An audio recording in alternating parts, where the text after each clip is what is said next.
Hello. Hi, everybody. Hope everyone is having a good Saturday. Well, I guess we could say early evening now. It is 5 p.m. where I'm at, nighttime where most other people are at. So, yeah. Just stretching here. You guys can't see me, so I don't know why. I just may as well do the sound effects, give you an idea. So here we go.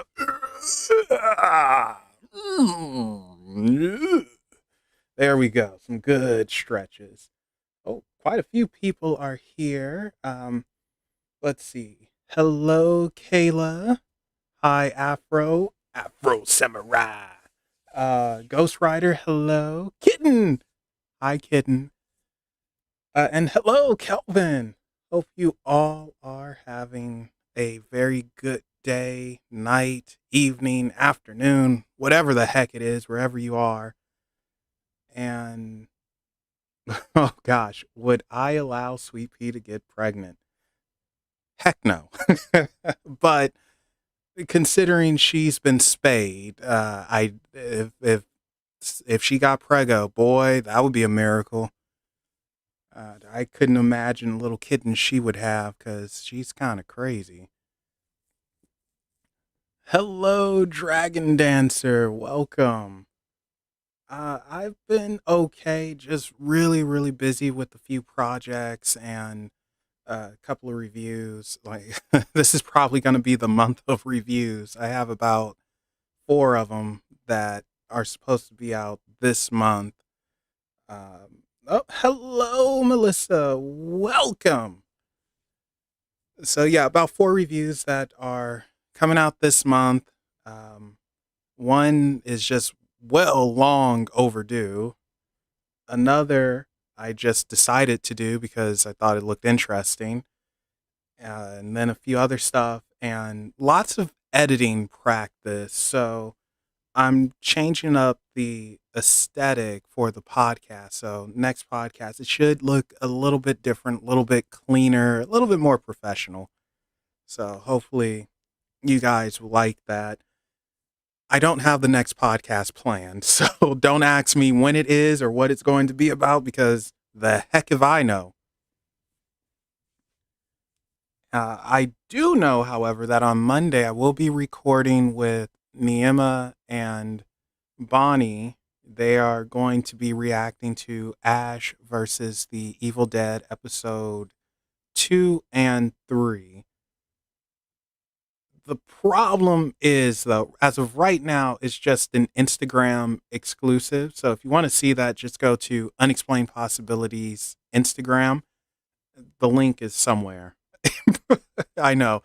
Boy, Melvin, you're good at promoting, but the link is somewhere. And I want to get it on YouTube, but my word, I guess I edited wrong, did something wrong, but they just weren't having it. And I'm trying to figure out how every other person can do it, but I don't know. I did something very wrong and apparently naughty, but I will work on that. That's why I've been practicing up on the editing skills because I do want that on here. And so you guys can, you know, see their reactions and whatnot. A little behind the scenes about that. I didn't tell them that they were going to be watching Ash versus the Evil Dead. I just told them, like, hey, I need you both and be ready. You know, they had no idea what was happening. And I was like, all right, here we go. And Niema does not like gore.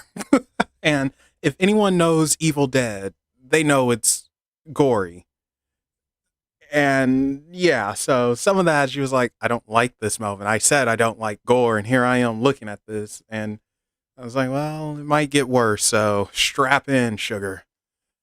And what else happened there? Oh, I actually had to pause the recording at one point and tell them, you guys have to talk. If you don't talk, then, you know, I can't use this because then it's not going to be transformative. So you guys can actually notice that during the last part of the reaction, they started to converse and speak up and everything. Whereas before it was little things here and there. And I had to tell them, like, you're too quiet, stay stuff. Ash versus Evil Dead is a follow up series to the Evil Dead trilogy, and it's it's a supernatural comedy horror slasher thing. It stars Bruce Campbell. It's amazing. Most people know the stuff from Evil Dead 2 and Army of Darkness, not so much the first Evil Dead movie, because the first Evil Dead movie was just straight up horror. But Evil Dead 2, Army of Darkness, and Ash versus the Evil Dead, they add the comedy aspect to it.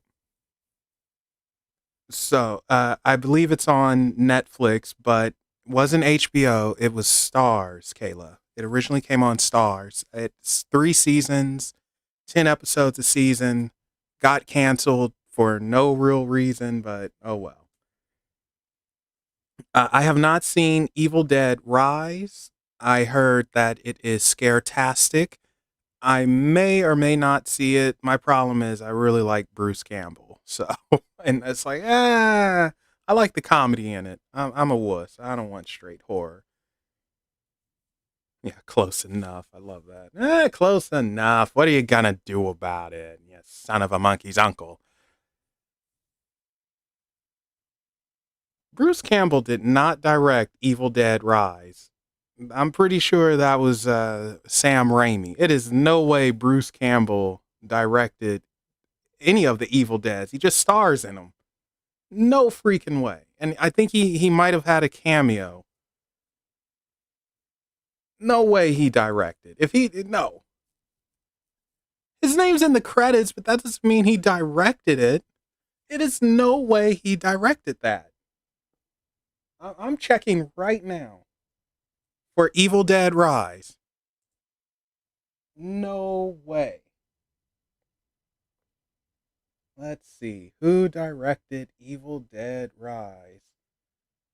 Lee Cronin directed Evil Dead Rise based off of characters by Sam Raimi and blah, blah, blah. Bruce Campbell, he might have been a producer or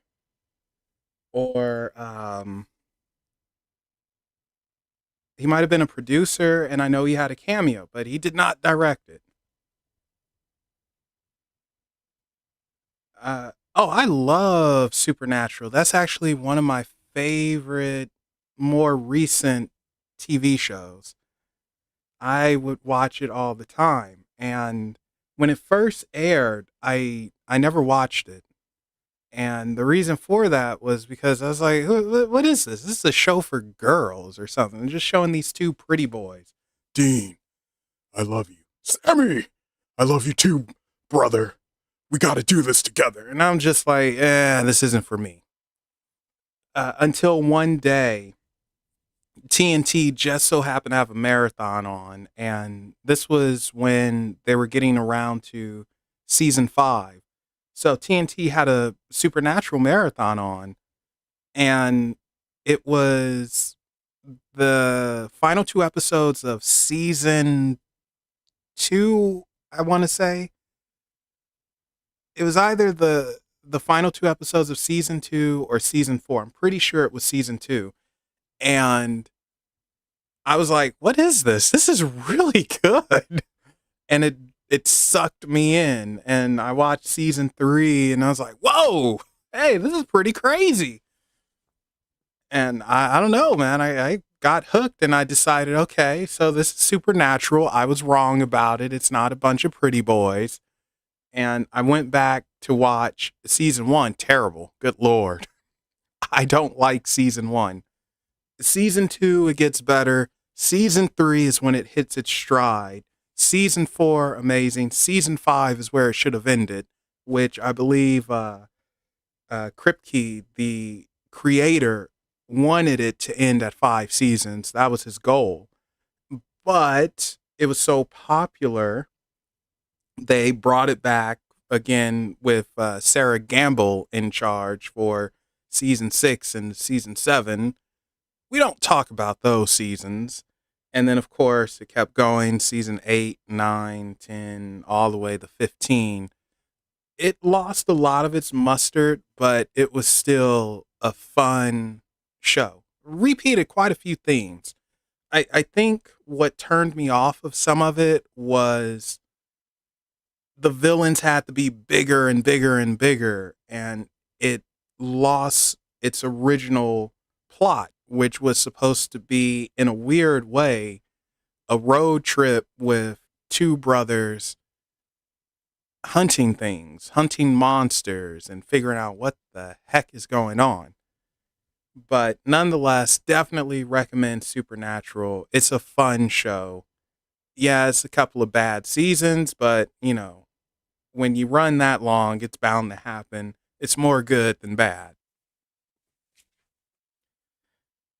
And I do hope that one day they do some sort of reunion. It might not have to be a reunion episode or anything, but maybe a reunion special where they just talk about the show and go into some interesting details and whatnot. So yeah, yeah. Anyway, that's my supernatural spurge.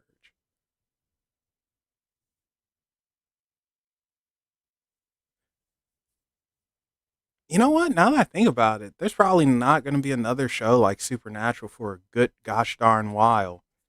Because one of the people who worked on Supernatural was Kim Manners, and Kim Manners worked on The X Files. I have not watched The Winchesters. I probably won't watch The Winchesters.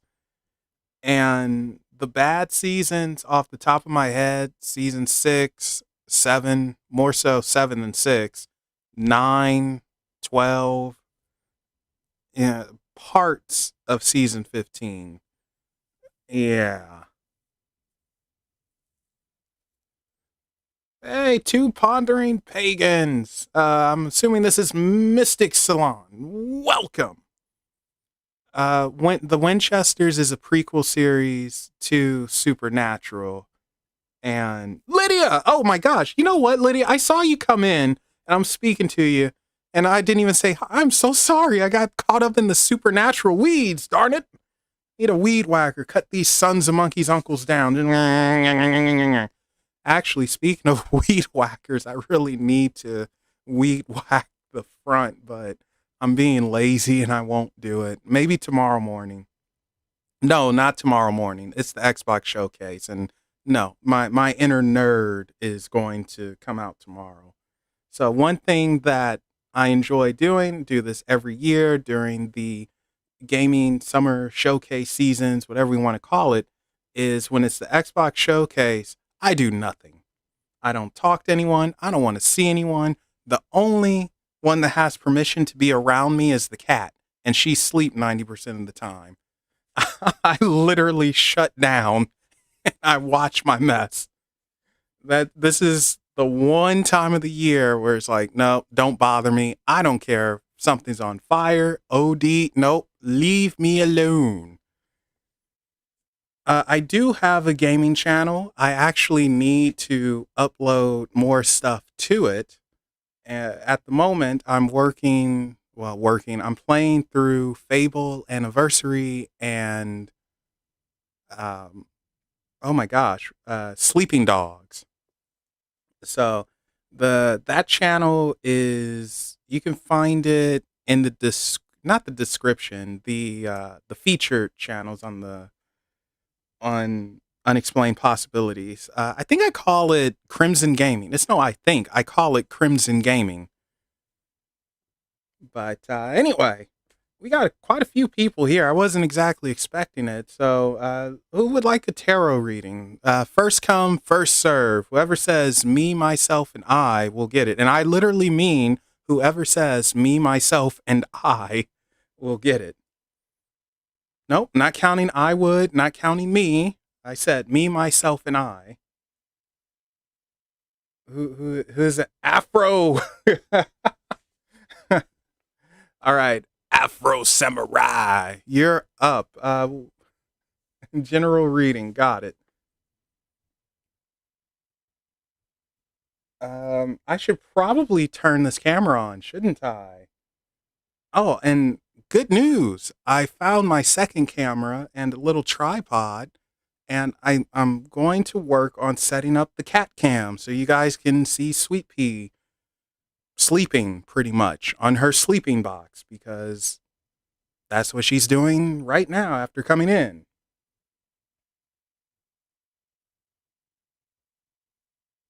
Oh, there we go. All right. And oh, that wasn't supposed to happen. What are my thoughts on Grand Theft Auto? I like Grand Theft Auto. It's a fun game to escape reality, which in a weird way is trying to simulate reality, but of course in a parody sense. What I don't like about Grand Theft Auto is the overuse of the N word. I don't like that. I don't like how they push some stereotypes. I mean, I get it, but I don't quite like it. But I also know that I'm in the minority. Boy, I could do a whole spiel about that. All right, Afro. You want a general reading, and for that, we are going to use the Lost Hollow. And wow, card just shot out. And we're going to see what we can see. And how weird is this? I wanted to, 1 second, because I did something wrong. Boom! There we go. Ah, there it is. Okay, that's what I wanted to see. Hold up, Melissa. You got to follow the rules now. I said whoever says me, myself, and I would get that. So you got to wait till the next go around. No, I'm just kidding. Like, if everyone wants a reading, I will get you a reading. Don't worry. If you can stay a little patient, because, I'm sort of slow with this stuff. But thank you so much for being here, hanging out. Hopefully, I bring you some form of entertainment. Even if the reading sucks, go away with a laugh and a smile and a cookie.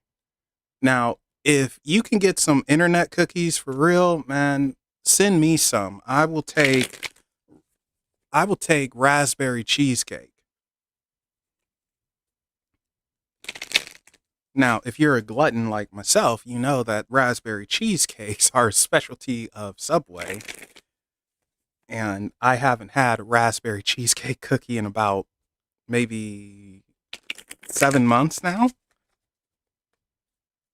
How did I get into tarot? This channel, actually. So, one of my very first guests was someone who went by Tarot Wisdom, Erica. She now goes by Ancient Star Queen. She is really, really nice. And I saw her doing tarot on her channel one day, and I asked if she wanted to come on, and I was just like, whoa, this is cool. This is awesome. Holy cow. And I never thought of doing it, not until Bonnie. Bonnie shows up, and she does tarot. And she gave me a little bit of a reading, and I just fell in love with the art from the various cards, and I just thought it looked sensational. And from that, Bonnie, she said, Melvin, you could do this. You got it. I'm sorry, that's the wrong voice. Where's my terrible Texan accent? Melvin, you can do this. You got this. It's in you. It's in you. Ain't it? In it. And she did a little test with me. And I don't know, it was a very interesting test. I passed, and I just got interested. And then, oddly enough, that Christmas, my mom randomly sends me a tarot deck, this deck, as a gift. She didn't know I was interested in tarot. She didn't know a thing about it. And all of a sudden, she just randomly sends me the Rider White here. So, yeah. And the rest is history. All right, Afro, let's see what we got for you.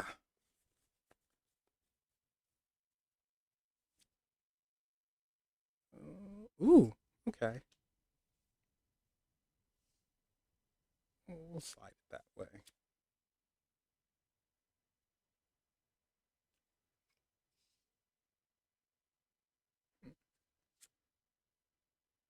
Queen of Cups. Hi, Rook. Welcome. Yeah, Angie got this for me a while back now. It was really, really nice of her. Ooh, what you guys cooking?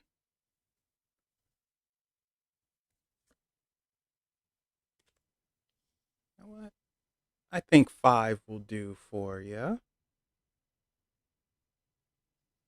All right, so whoever wants the next reading, tell me what my birthday is. Hint, it has already passed, and you already know I'm a Taurus, so figure it out. All right, so Afro Samurai. Let's begin. I was gonna look at the bottom of the deck, but I don't know. I'm not feeling the bottom. Well, darn, Dragon. Okay, I guess you're gonna be next. I thought that would be a little bit harder. I must have said my birthday and didn't even realize it. Anyway. Oh, all right. Twinsies. Yay! So, Afro, to start off with, I know it's a little hard to see because of the coloring. We have the Four of Pentacles. The key word for this is power, but I don't always go with the keywords. In this case, though, usually I like to say the Four of Pentacles is being a little stingy and maybe needing to open up and whatnot. And oh, hi, Bonnie, we're just talking about you. And I think in this case, it's embracing what it is that you have. So Pentacles being that earth element, that growth, it almost feels like you need to flex your muscle and show how much you've grown and really flex a little bit, like what do they say? Flex on them hoes. As you guys can tell, I never speak like that, but I'm trying to be hip.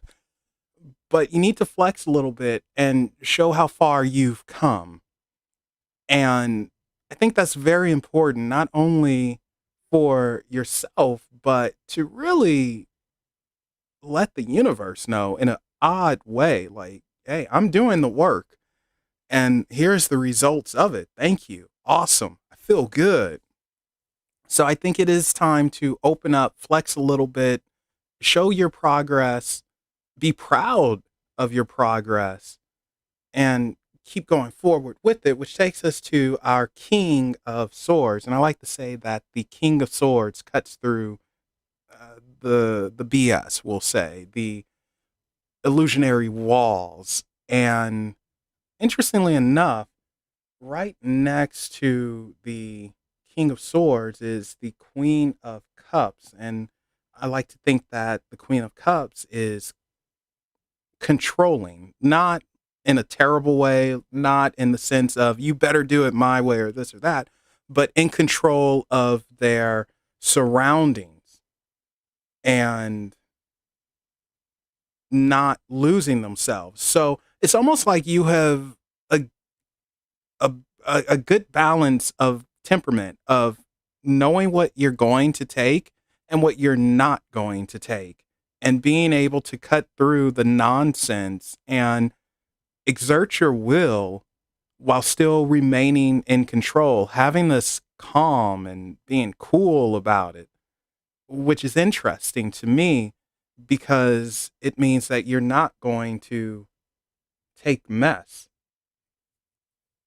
You're you're not going to take it. It's like, no, I'm going to do it this way. You can give me a hand on what to do, but it doesn't mean I'm going to do it your way.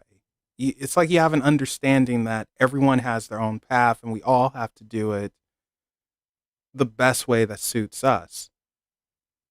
So it feels like it's time to show your progress, flex a little bit, and understand that you are seriously in control and you're not allowing, and you most certainly shouldn't allow someone else to dictate your path or say, like, no, you're doing it wrong or you're going the wrong way here or there. Like, it's one thing to correct you and present proper criticism, constructive criticism. It's another to say, no, you're wrong. You're doing it wrong. It's my way or the highway, pal. And you have control over this. What else is interesting is that King of Cups. More control in a way, but not as much as the Queen, in my opinion. With this King of Cups, it's almost like the eye of the hurricane. You know, it's the calm in the center while everything else is chaotic. So to me, this is saying you definitely have your mess in check. Like maybe it took you a while to get there. Maybe you did have to curse someone out and slap somebody, which is okay. You know, we all get that way from time to time. I mean, don't actually slap someone unless they deserve it. You know, sometimes people just need a punch. If you could get away with it. I am not giving you advice to do that. Disclaimer, don't do that unless you have to. Anyway,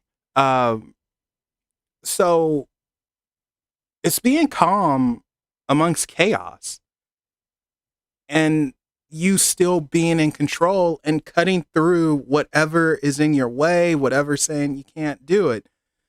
It really feels like you've gotten over walls, you've gotten over things that were trying to stop you, that obstacles. There we go. That's a good way. That's the word I was looking for. It feels like you've gotten over obstacles and actually found yourself understand yourself more.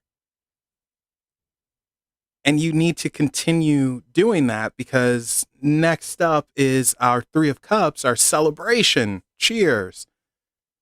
Celebrating the obstacles that you jumped over, celebrating your progress, showing off your progress. You know, if you were a stage magician, I would say, yeah, do a few tricks, show what you can do. I don't know if you've been working on a new type of magic or a new current, as they would say, but I want to say you made progress in it and you have more control over it than you realize.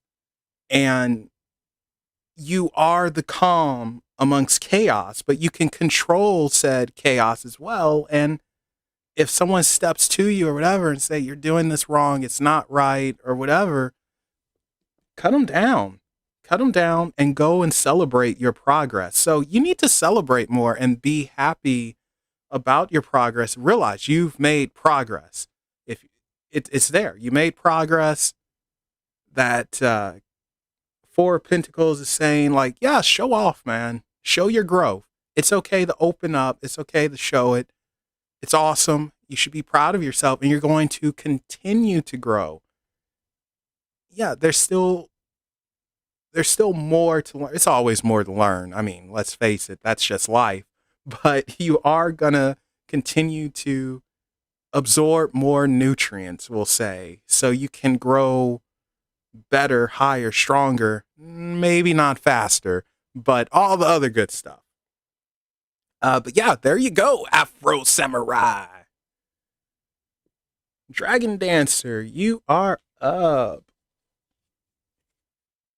You know, Dragon Dancer, I wish I had a dragon deck just for you because of your name alone. And it reminds me, I know it's not the name of the song, I don't think, but oh, hello, Sin.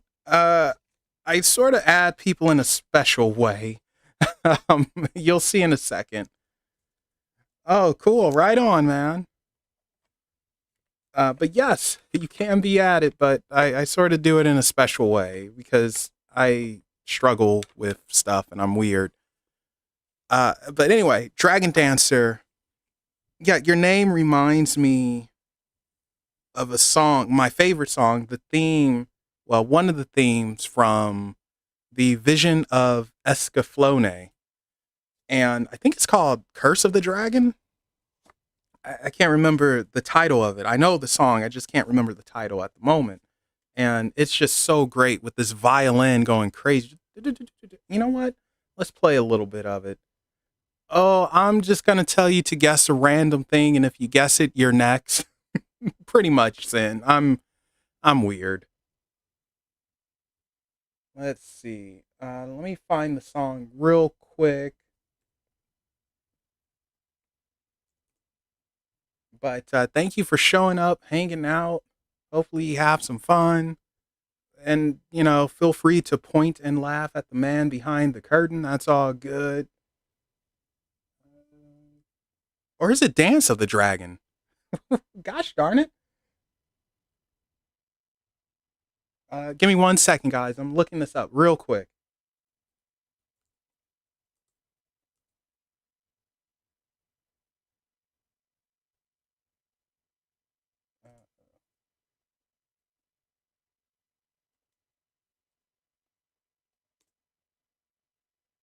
Oh, wow. Okay. This is how stupid I am. It's no dragon in here. It's called Dance of the Curse.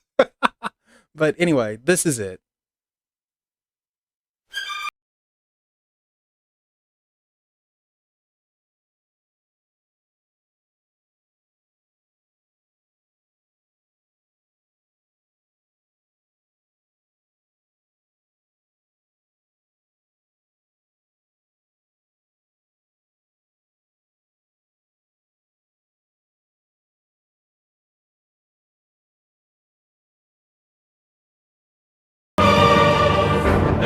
Okay, there we go. That's all I'm going to play. But yeah, that's what you remind me of, Dragon Dancer. So yeah, that's from the Vision of Escaflowne, Dance of Curse. So Vision of Escaflowne was awesome anime. The movie wasn't too bad either. The movie was a retelling of the TV show. All right. Anyway, Dragon Dancer. What type of reading would you like to have? And for the next person, oh, I'll make it super easy for you guys. Super, super easy. If you'd like a reading and you okay, general, and you'd like to go next, just tell me who the last guest was on Unexplained Possibilities podcast. Hint, just go to the videos and you'll see. I mean, it's super easy. Who was Unexplained Possibilities' last guest?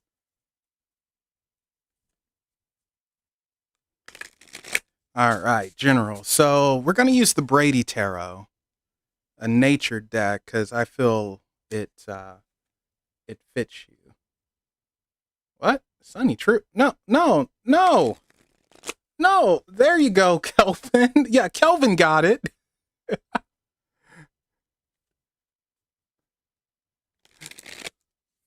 Yeah, it was Simona.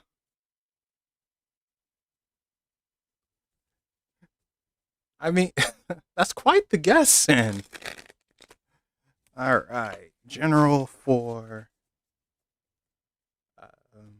Dragon Dancer. General for Dragon Dancer. What does she need to know? What's happening? What's going? General for Dragon Dancer.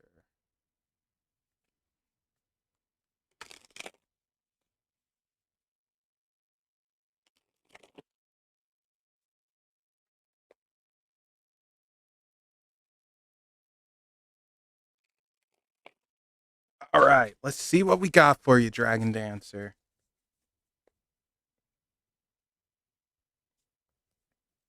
Let's see what we got. Oh, what the heck? Okay.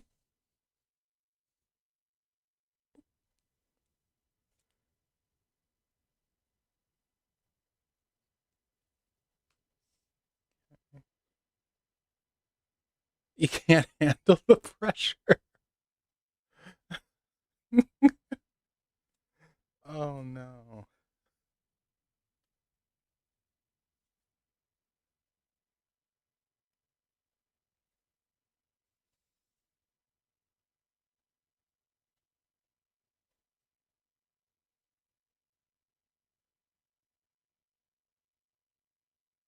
You know what? I think we'll pull five out for you as well, Dragon Dancer.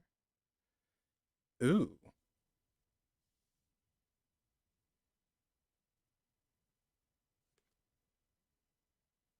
Yeah, the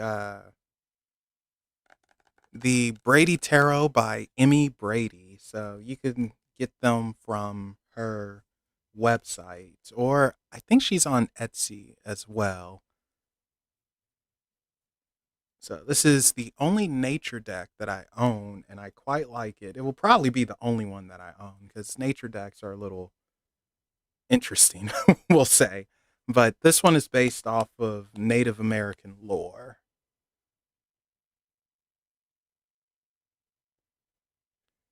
Okay, so Dragon Dancer, we're looking at change, change, change, which is okay. Change is always a good thing because it means that you've learned lessons. You're going to hopefully better yourself because not all change is good change. In this case, though, we're dealing with change, change, change, and forward movement. I think this is a change that is needed and is wanted.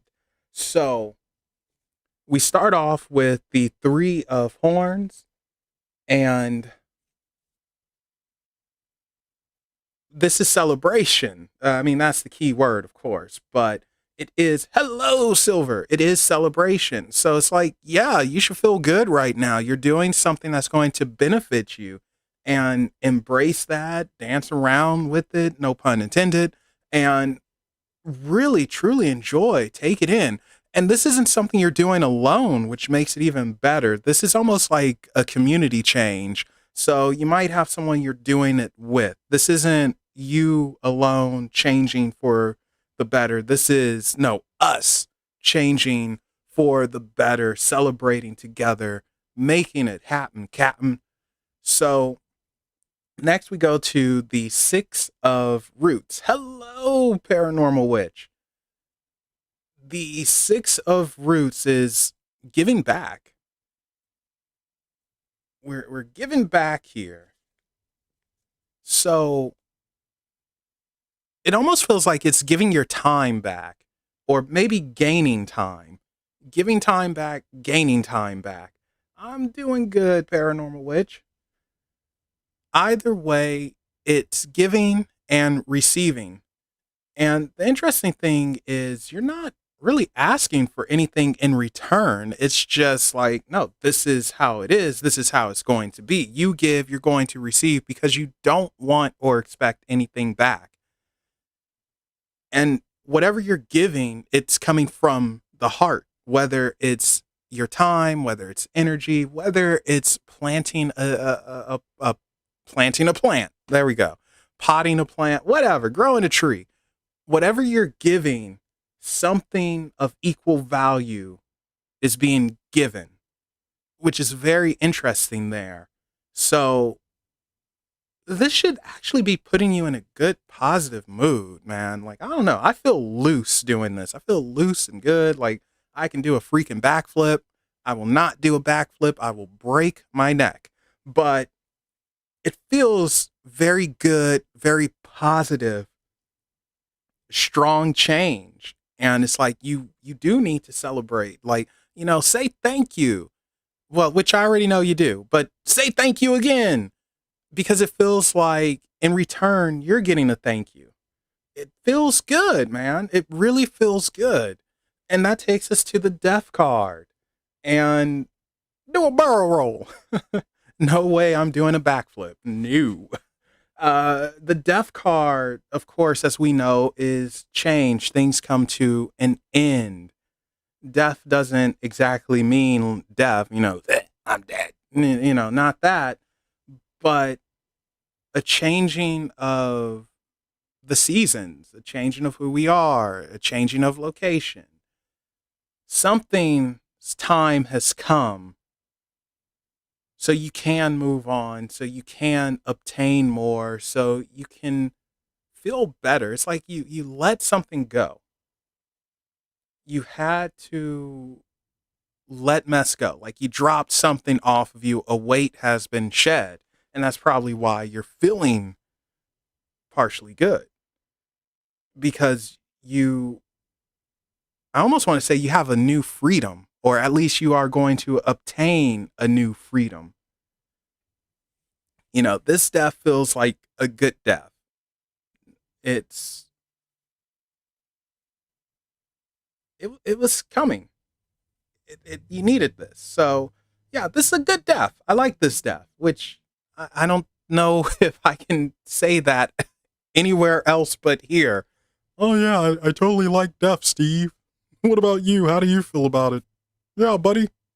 Now, the Daughter of Horns is a fun one because this is the equivalent to the Page of Cups.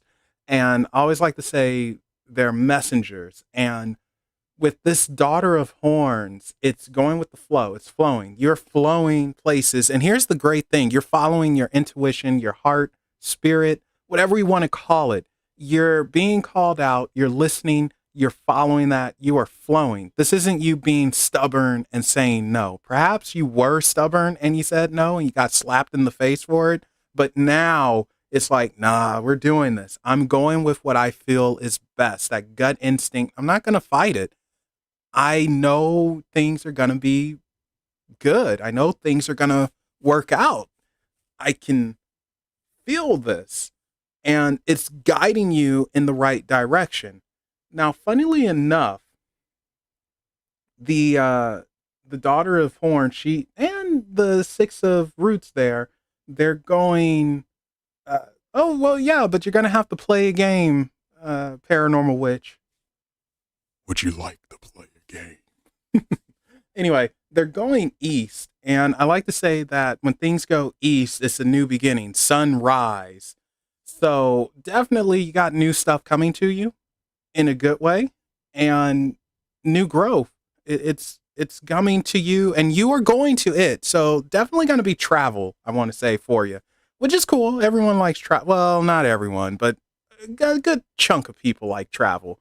So if you're traveling east, hoorah! That's the way you should be going. Now, finally, normally I don't like this card. Hopefully you can see it okay. We have the Tower. Let me zoom in for you guys. Hold up. Ah! There we go.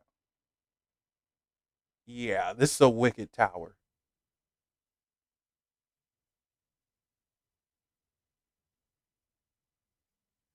Now, funnily enough, with this tower, I don't feel it's negative at all. I actually feel that it's a burning off of negativity. You are at that foundational level to rebuild yourself up in a much better way. And this is where that change comes in again. This is a legit transformation. And yeah, we can almost see it like a phoenix rising from the ashes. But you really had to get rid of something that was holding you back. And you're rising back up. So you are at that foundational level, I want to say. And the sky's the limit. I mean, man, you can build up, build to the left, right, side to side, whatever. It doesn't matter. The point is you are free to do whatever the heck you want. And a lot of weight, a lot of negativity, maybe even an attachment. It's gone. It's burnt off of you, and you need to celebrate this and feel good about it. And yeah, dance under the pale moonlight. You know, like it really feels like it's fun, man. Like just so much fun and being loose, feeling lighter, having direction and following it. Like really trusting your heart, your instinct, spirit, whatever we want to call it. And it pays off. And it's like whatever you give, you receive right back because you are not asking for anything in return. And it comes from the freaking heart. So that's amazing. But yeah, there you go, Dragon Dancer.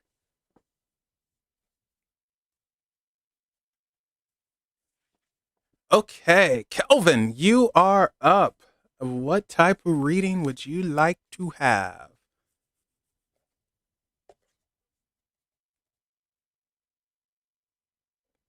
And for whoever else would like a reading, I am thinking of General got it. I am thinking of a number between 1 and 20. What no, whoever guesses the number closest to it will get the reading. So, all right, we got 16, 12, 17. Kelvin, you're already getting a reading. You don't play this. 20.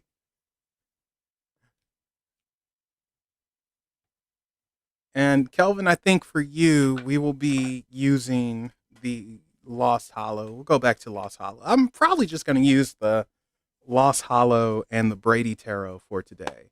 13. All right. I'll give you the answer when I draw the first card. So you can only guess once. So I don't want to see you guys pulling the doll here and saying, like, oh, wait, I said 20. No, 17. No, no, don't do that. All right. This is for Kelvin.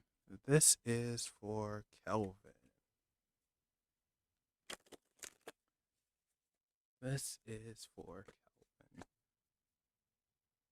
This is for Kelvin.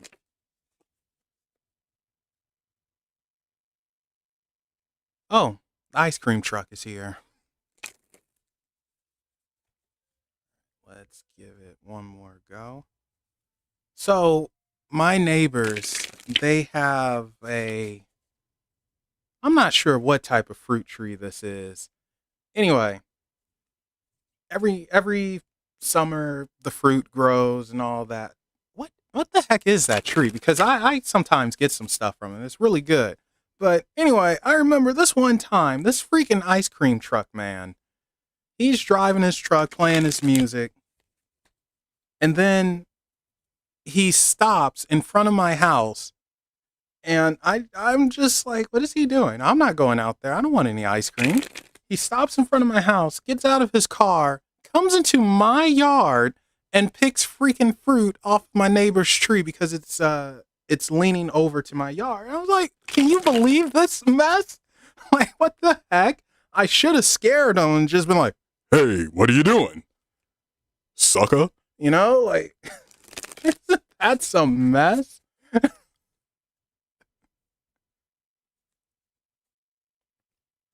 Okay. All right, Kelvin, let's see what you got. Ooh, interesting.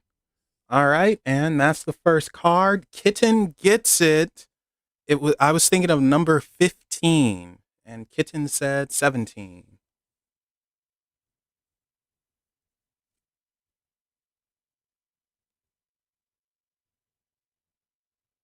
Ooh. Hmm. It's a weird one.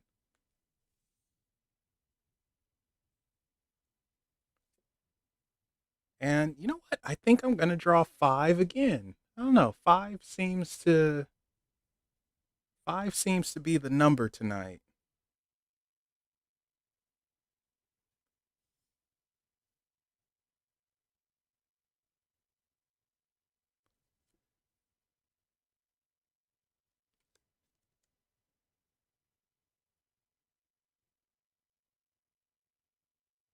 Ooh, interesting. Hmm. Well, I'm not reading bottom of the decks tonight. I don't know. I just don't feel like it.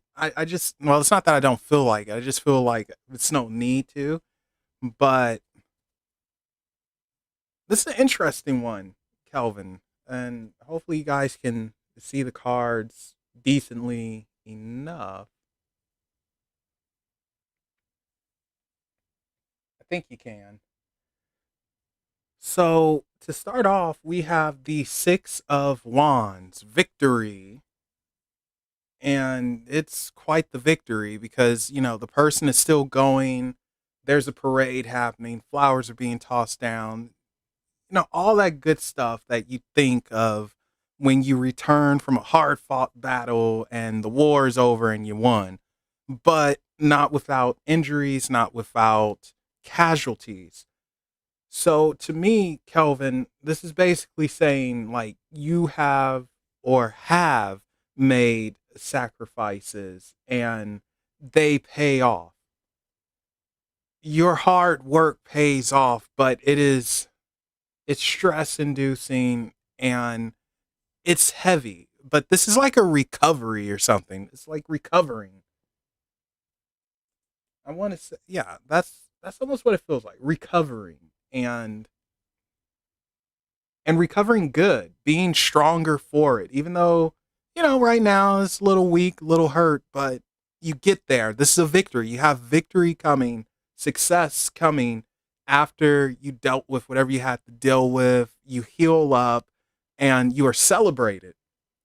So you overcome whatever obstacle was slapping you in the face.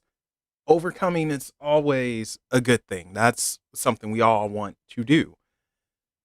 And that takes us to our three of pentacles. And,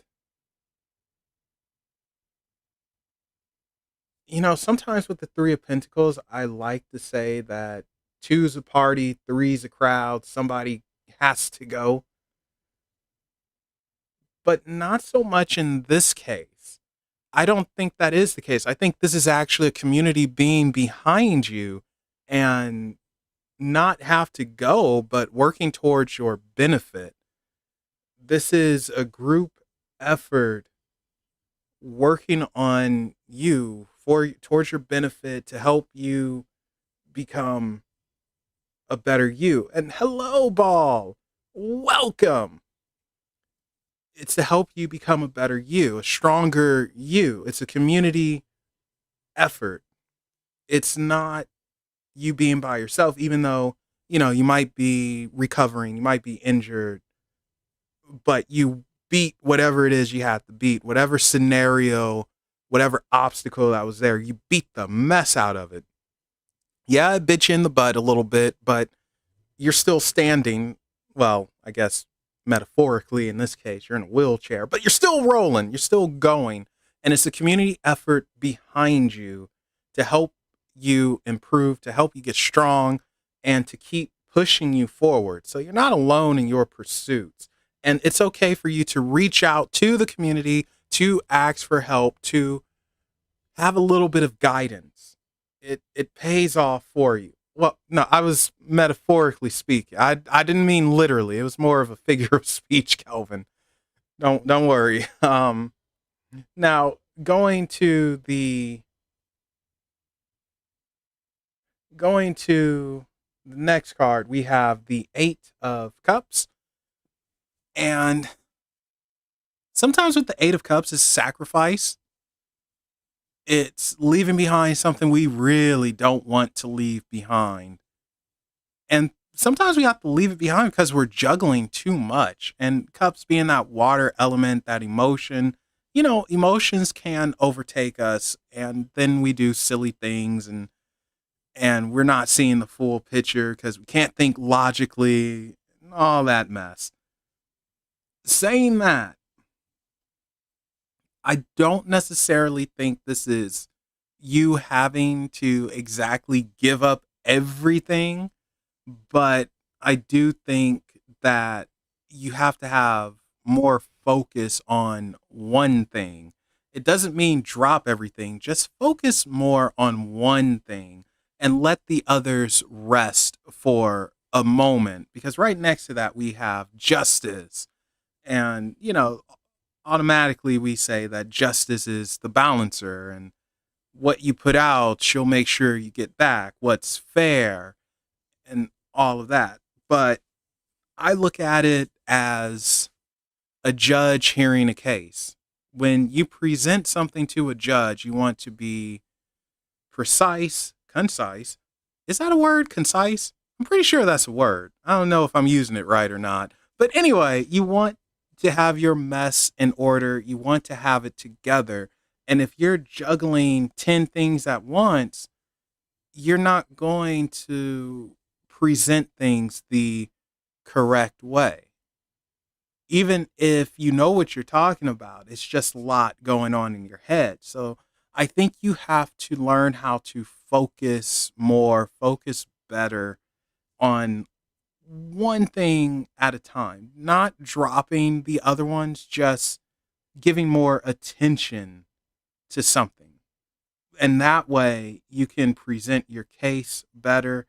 Oh, thank you, Ball. It is The Lost Hollow by Pixel Occult.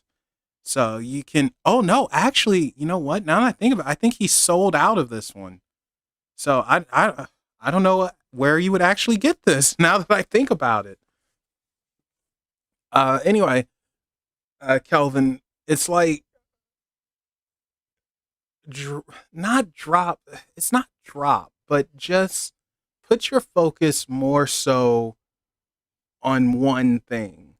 Put your focus there. You can still have your other stuff, but put your focus on one primary thing. Everything else is secondary. Now, oddly enough, going from those, we go to this nine of wands here, and this is, I want to say, getting past hardship. So it's weird. It's almost like healing. This is interesting because it's like you need to heal. Healing, healing, healing. You have a community behind you, but you need to not stretch yourself thin and focus on one particular thing as your primary. That could be healing, getting over a sickness, illness, whatever, and not looking back and realizing it is behind you now. It is behind you. You are able to go forward. You still have some healing to do. You're not 100%. You'll be 100%. Just takes a minute to get there. And oh, there's Doll. We're just talking about you. You will become 100%, but you got to focus on your healing. I want to say maybe that's what the focus is. Focus on your health. I want to say focus on your health. Make sure you are 100% healthy, kicking butt, taking names, drop kicking people, the works. Yeah, that's what it feels like. And be prepared for a victory parade, which is awesome because if there's cake, send me some, please.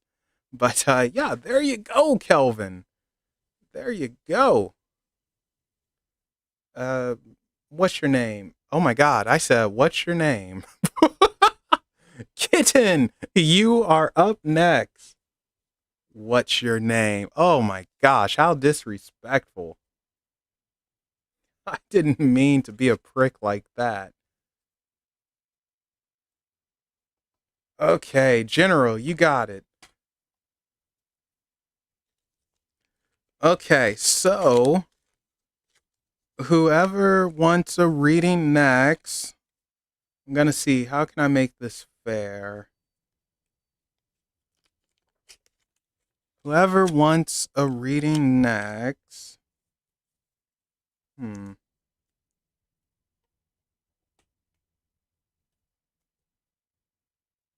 Hmm. I'm trying to think. Actually, yeah, who wants a reading? Everyone who wants a reading, let me know and I'll just put you in numbers.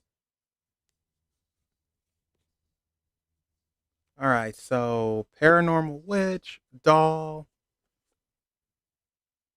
Well, Kitten, you're already getting one. Ball, Ghost Rider. Oh, wait, I just saw him. I messed up. Sin. Okay, so we'll go with because Doll, you just showed up, so you don't get the cut in line. No, no, no, she does not go first. She has to wait. So we'll go with Melissa. Okay. All right. So this is what I'll do then. No, no, you first. Doesn't work that way. We'll go with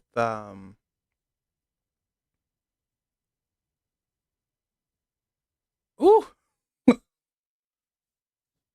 wow, it's like that. Come on. You literally just showed up.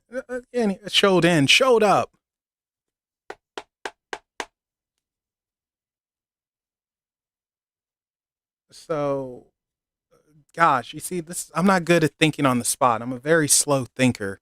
So we'll go with Paranormal Witch. Wait, hold up. Let me see the list again. Yeah, we'll go with Paranormal Witch, Ghost Rider, Melissa, Sin, Ball, Doll. There we go. All right, that's what I'll do. All right. Yeah, there we go. Okay, so you said General Kitten. You got it. And we'll go back to the Brady Tarot for you.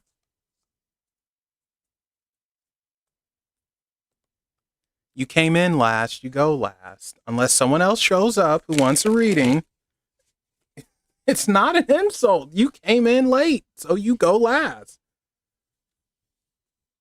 Like, it wouldn't be fair for other people who were here listening to me ramble and you get to jump in front of them. Now, how is that fair?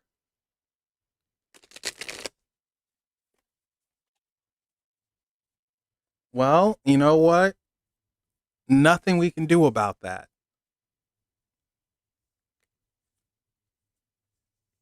Yeah, well, mess happens. Gotta go with it. All right, let's give it one more mix.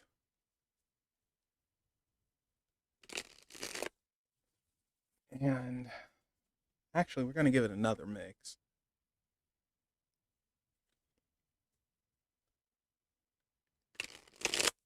All right, this is for Kitten. This is for Kitten. This is for Kitten.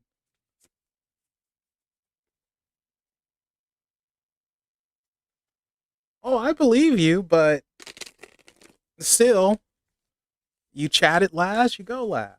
Or Jen, but I like calling you Kitten. Meow. Prr, pree. Let's give it one more go. Let's see what we got.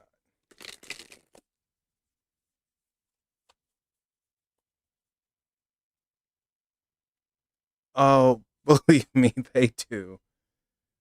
Ooh, interesting. Hmm.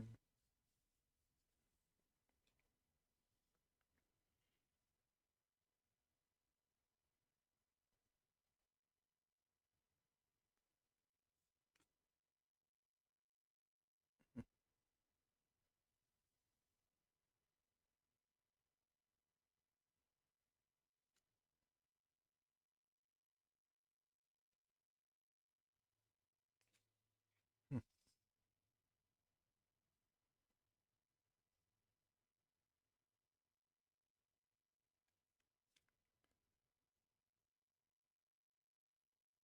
Hmm. Another nine. And what do we have?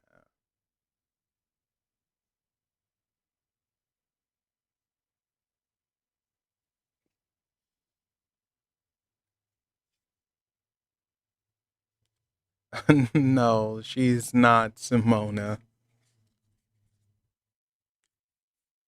That would be a shocking twist.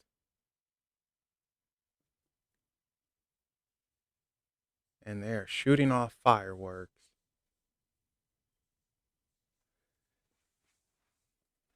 Simona, Simona. She was our guest for the last podcast. She's a channeler.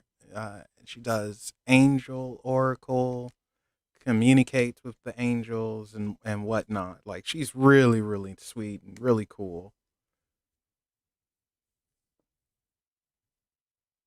and she's a very darn good baker.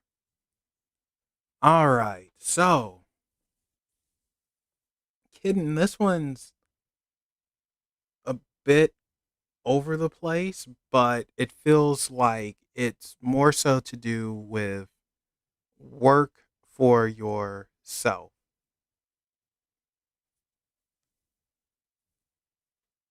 You have work to do, but you're not alone in said work. You have help from beyond if you would, you know, listen more. I say listen more, but sometimes we just can't hear this mess. But let's do this. So to start off, we have the what is that? The three of roots? What the heck is this? Yeah, the three of roots. The three of roots. So the key word for this is work, and kind of like the Lost Hollow, it's different in its meaning. Normally, I like to say two's a party, three's a crowd. Someone has to go, but no, this is someone has to, well, yeah, work on themselves and oh, have a good one, Kelvin. Work on themselves and push forward, especially because it's next to the moon. And the moon, I like to say, is looking at things from a different angle, looking at things and accepting things that you just don't want to accept. It's a darker aspect of ourselves. And it's having that conversation and getting past it. So you need to work on that dark aspect of yourself, that part of you that says you can't do it and you believe it. The part of you that causes you to give up. That thing needs to be beat into oblivion, but more so than that, you have to also ask, why is it there? What is it trying to actually tell me? What am I afraid of? Essentially, that's what it feels like. You need to work on your fears that you might think you're working on, but you're not. It's sort of like just burying them and ignoring them. Like, don't worry about the running toilet. It's no big deal. As long as it doesn't overflow, and out of sight, out of mind. And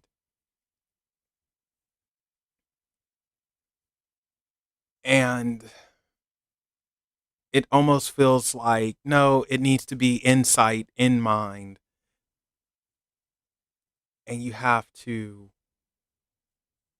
deal with that. You have to deal with the harshness of reality so you can be better. You have to work on yourself, that part of yourself, that personality, that sadness.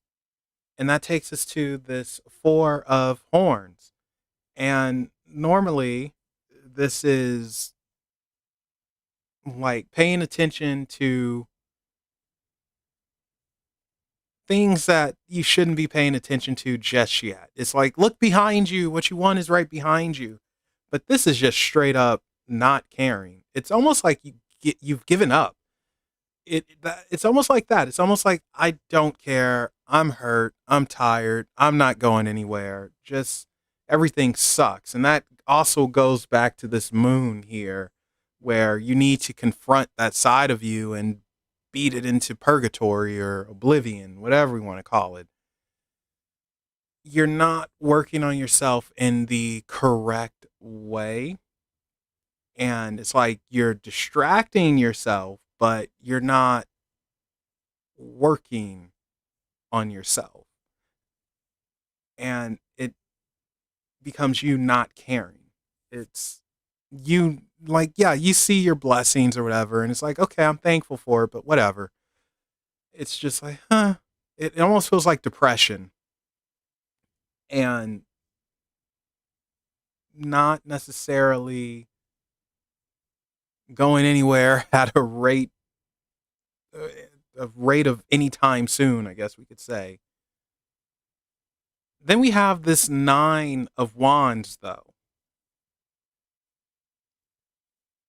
And this is getting through that. This is accomplishing. It is coming out stronger and handling that hurt, that dark part of you, that darker aspect. This nine of wands symbolizes you can get through it. You will get through it, but you are going to probably need a little bit of therapy. I say a little bit because I don't know how much is too much therapy, but I do think you are probably going to need some type of therapy to deal with traumas that you have that you've not truly dealt with. You might have buried or you are ignoring, like that running toilet, and eventually something's going to pop and have a breakdown. But you can get through this. You can properly heal and deal with stuff. Oftentimes when we're broken down, when we let out a good freaking cry, we come back stronger and feeling better. And that's what I think you need. Like, I think you have a lot of stuff you got to let out and confront, cry, punch something. I was I was gonna say kick a turkey, but don't kick a turkey, man. Turkeys are evil. They will beat you up. Don't kick a turkey, but kick something. Get this mess out of you so you can get past it, get through it, and not think so negatively like you don't have a future in mess. Now, that takes us to the Hierophant. And this son of a monkey's uncle is, I want to say, your guidance. It's getting your message from beyond. You are being watched over. If you feel you're alone, you're not alone. You are being watched over. It's just don't be so stubborn and not listen or feel, see at times. The Hierophant, I feel like, is going to present you with opportunity. We can see this in a spiritual sense, but also a practical sense. Practical meaning like having an inkling to just go somewhere, for whatever reason, going down the street. You don't know why. You just feel like you should. So do that. Just do it. Get out of the space that's bogging you down, get some air and see the world, see the beauty of it and embrace it, take it in, and you'll feel better and start thinking like, whoa, this is pretty cool. I could have just stayed inside, stayed in the shadows and done nothing. But now that I'm out, seeing this tree or hearing the birds or whatever it is, it can help you feel better. It can help you go a long way. It helps in that healing process. And I think you will be guided in the right direction if you listen. Very much this four of horns here. Like don't cut it off, don't cut it out, don't feel like, yeah, whatever. Yeah, I want to say that help is coming for you. Help is coming. It's up to you to take it or not, but it is coming and it will get you past where you are currently. But you are going to have to confront aspects of yourself that you really don't want to confront, that you might not want to see again or deal with, but they're there. Some trauma, it's there, and you got to fix that. And you will have ample opportunity. Like I said, the Hierophant will be that guidance that you need. It will show up in a spiritual sense, in a practical sense. And I think if you accept that help, you will get through everything. Because I know you're a fighter, and I wouldn't want to make you angry or get on your bad side or be the target of you I think you'll be like the Terminator. I'm coming for you. You think this brick wall will stop me? Ha! I walked through your brick wall. So it is going to take time. It is going to take effort. And you do have to really put your mind to it. Not just say it, but really do it. And you will get there. Regardless of setbacks, regardless of not seeing progress right away, you will get there. But there you go. So, who did I say was next? Was it Paranormal Witch? Or was it Ghost Rider? I can't remember who I said was next. I think it was Paranormal Witch. Oh my gosh, I can't remember. You see, okay, so it was Paranormal Witch. And then was it Ghost Rider Ball, Melissa Doll? Or was it Ball? No, no, no. It was Ball and then Doll because I wanted that to rhyme because I would forget. So yeah, Ball Doll. Yes. Okay, so Paranormal Witch, Ghost Rider, Melissa, Ball Doll. Ha ha! Oh, Sin. Gosh darn it. I didn't see. Gosh, son of a monkey's uncle. Well, now I got to fit you in somewhere. Okay. I did not mean to skip you. I'm so sorry. Now I feel like a prick.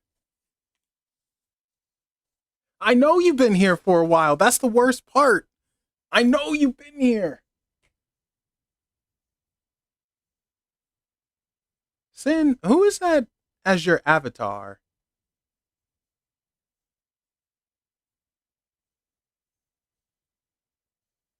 Yeah, I definitely need to assign a number next time. The Mandalorian. Okay, thank you. I had no idea. Okay, so uh oh, hi Simona. Welcome. There you guys go. You asked who Simona was? Here she is making an appearance. I wish I had some music to play for your appearance to embarrass you a little bit. Just. Wait, that's not right. Isn't that what you like? That bum bum bum bum bum bum bum bum bum. I don't know what that's for, but that didn't sound right. Okay, so Paranormal Witch. Did you say you wanted a general? All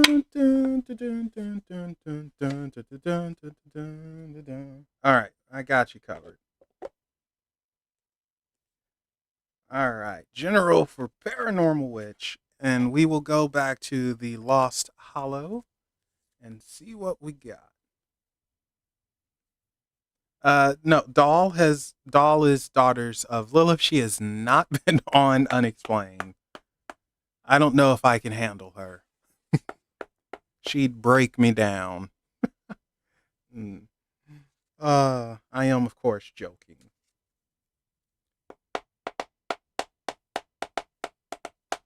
All right, knock that energy off and let's see what we got.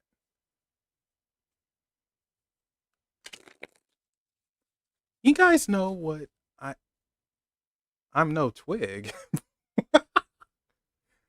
Actually, I put on a little bit of muscle, believe it or not.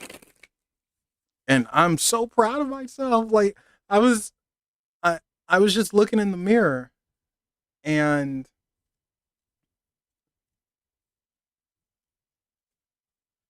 what was I saying? Yeah, I was looking in the mirror and I noticed my arms looked weird and I flexed a little. I was like, "Oh my god, the rocks are coming back. Yes, the guns." So I was very proud of myself when I saw that. Saying that though, my arms are actually terribly sore at the moment. I did dumbbell tricep and bicep workout the other day and ugh, it was not fun. Of course, muscles for the ladies. All right. This is for Paranormal Witch. This is for Paranormal Witch. General for Paranormal Witch.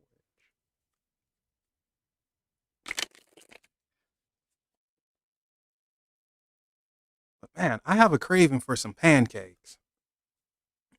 Recently though, I've been eating. I know this is going to sound disgusting for some people, but I've been eating a lot of sardines. I didn't think I would like them, but yeah, I like sardines. I don't know how the heck that happened. And I sort of want to try mackerel. All right, Simona's with me. She gets it. All right, let's give it one more mix. And the ice cream man has come back. Hey, Maeve, been a while. How are you, buddy? I hope you are doing good. Man, I like sardines. A little salt, a little vinegar. I'm good to go. Some crackers or something.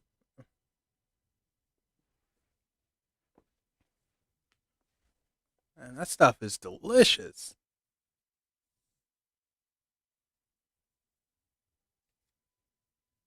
Yeah, I'm doing all right. Not too bad. Just having a fun night, chatting, pulling cards, hoping everyone is enjoying and being entertained. Ooh, okay.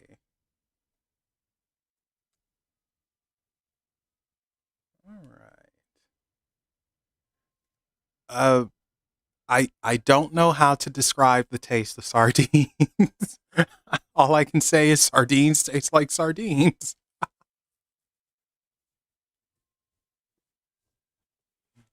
It doesn't taste like chicken. I'll say that much. All right. So, Paranormal Witch. This is a interesting showing we have here. Oh no, they have a taste. I just don't know how to describe it. So to start off, we have the Ace of Pentacles. And I like to say aces are gifts from the universe. And pentacles usually, since they're earth element, usually symbolizes growth. We can see it as material gain. So I almost want to say that, oh, and right next to it, who is that that's next to it? That is the lovers that's next to the Ace of Pentacles. I, Now, I could jump and say, oh, you're going to get a man, but I don't think that's the case. I think this is go away, ice cream man. Don't stop in front of my house. Can you guys hear him? I don't know if you guys can hear the truck or not, but man, he's trying to get his money. Anyway, I almost want to say that you're it's dealing with work. I want to say it's dealing with work, and perhaps it's a raise or a title, something with work that represents gain. You gain. It's like there's a passion there. It's enjoyable. It's a gain, and it's a growth. You have longevity at work, or at least you should have longevity. It is 6:29 p.m. PST. Yeah, it's longevity there. So it feels like you get more from it, more opportunity, perhaps a raise or something like that. Like this feels all about work. You gain. It's growth there. You need to stick with it and you gain. It's like, okay, you needed a job, we got you a job. Stick with this job. It's going to grow into something fantastic. And this passion for it will show. And it's not going to be all over the place. It feels focused. you get there. You have this growth, you have this passion, you have this love. Now, sometimes too much of a good thing is a bad thing, and that actually is where our 3 of Swords comes up. And of course, 3 of Swords is usually the heartbreak card, but right next to that is the 3 of Pentacles yet again. And the 3 of Pentacles in this deck is about work. So I almost want to say that even though you love it and it's amazing, all that, take a vacation from it. Like, take a little break, or else you're going to get burnt out. If you have any vacation days, that is, I do think you need to just take a small break to recuperate yourself, because there is a burnout here with this 3 of Swords and this 3 of Pentacles. It's not, it doesn't feel like heartache. It doesn't feel like, oh, you're going to lose out on this. No, it just feels like burnout and dealing with personalities. I think that's the other issue. It's a lot of personalities that you have to deal with and manage. And it's just like, oh, that can be so freaking draining. That is what I would watch out for. So, yeah, a small break, just a very small break.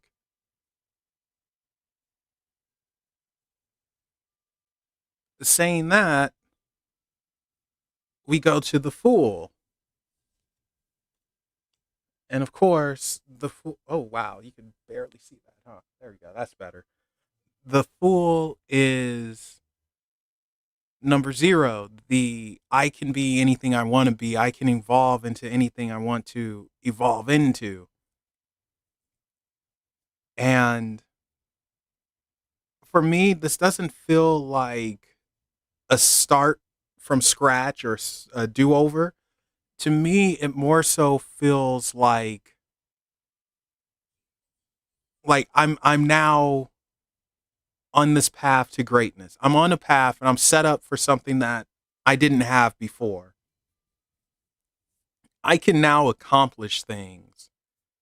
I can get somewhere. And that's what it feels like. You're getting somewhere. You can finally get somewhere after being stuck for so long.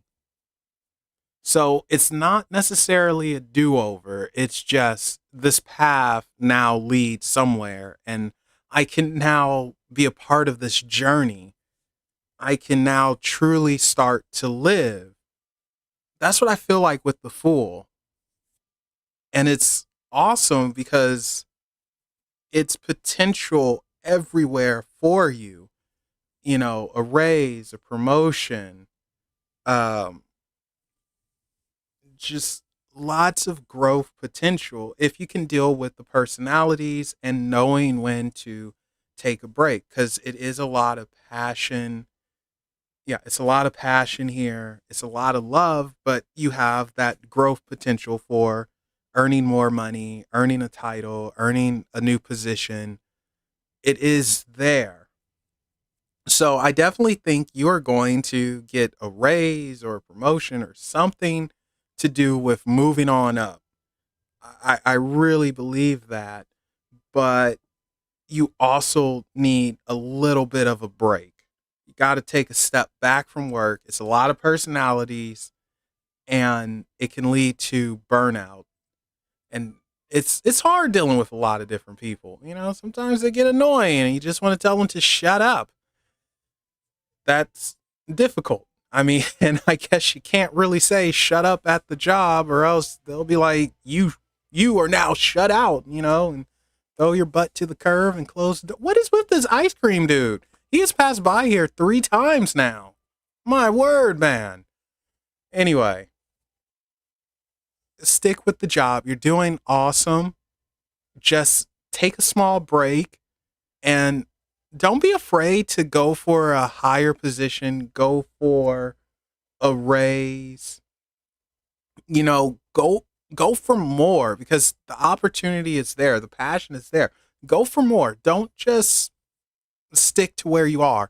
It almost feels like if they have a training program for executives or to become an executive or an internship for executive, whatever, you need to apply to that. Like it feels like you have so much room to grow and you need to take advantage of all the tools there. So I want you to really look into that after you have a little vacation. But yeah, there you go, paranormal witch. Okay. Um Ghost Rider, is it okay if I do sin before you? Would that be all right? It's 100% up to you. If you say no, then it's a no. If you say yes, then we'll go with sin uh, first, real quick. Well, not real quick, but okay. Thank you, Ghost Rider. Appreciate it. Sin, are you still here? Sin might have dipped and said, "You forgot about me one too many times, Melvin. I'm out." Yep, there you are. Okay. Sin, we're gonna do you. What type of reading would you like to have?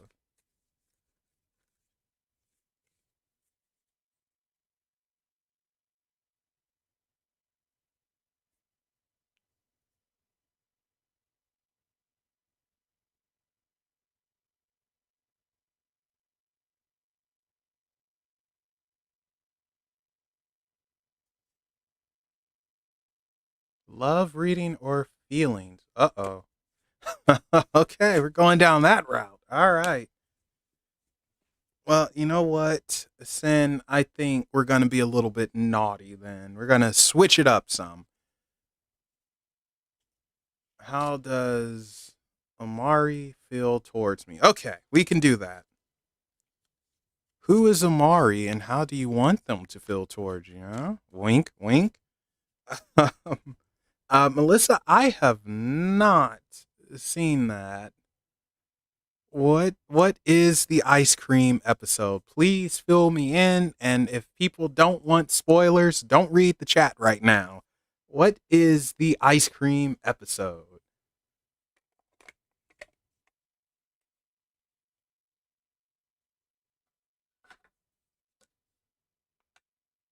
All right. How does Amari feel towards me?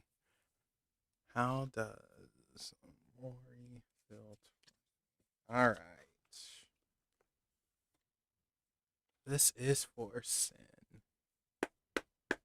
Knock that energy off. This is for Sin. This is for Sin. Oh, hi, Scarlett. Welcome. Hope you're doing good. Hope you're enjoying your spring, soon to be summer.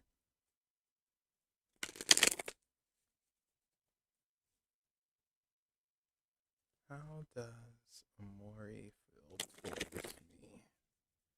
All right, this is for Sin.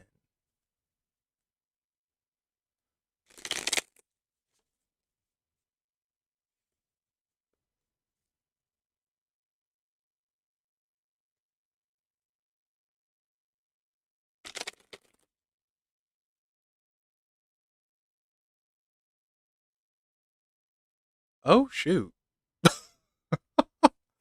Well, that's a little freaky. Huh.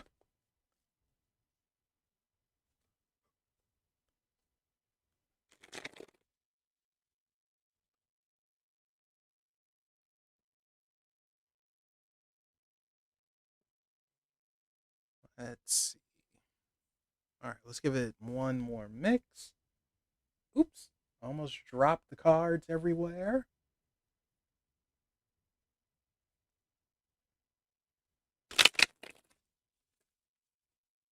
So now let's give it one more mix.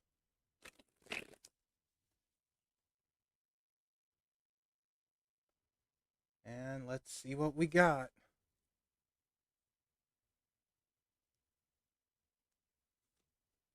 Let's see what we got.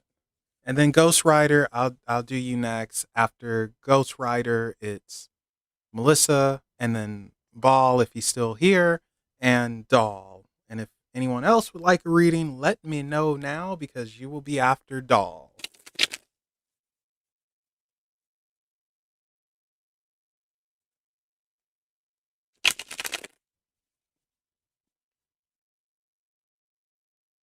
All right, so Scarlet, you will be after Doll.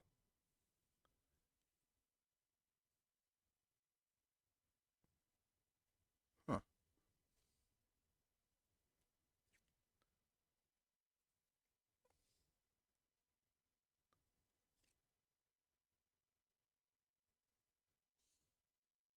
Okay.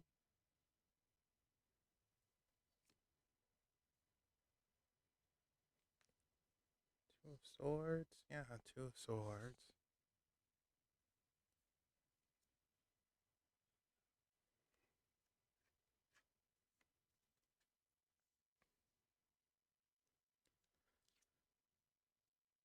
All right, Sin.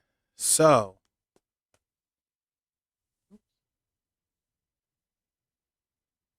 oh, I didn't even see Kitten said she had to go. Bye, Kitten. And you're welcome. You have a good one.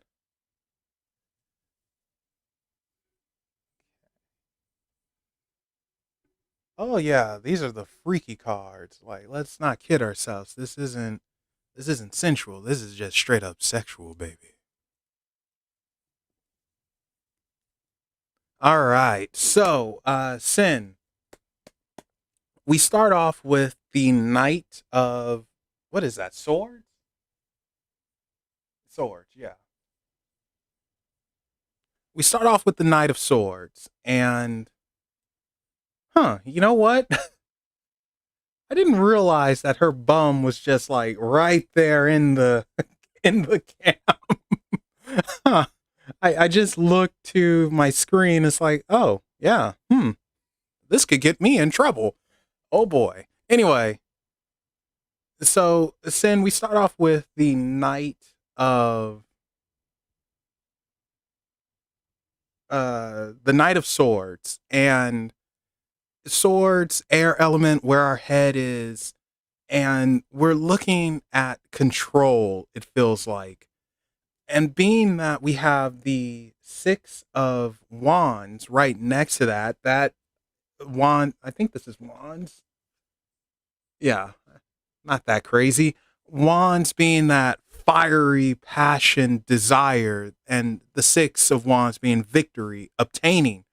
It almost feels like you're not a challenge.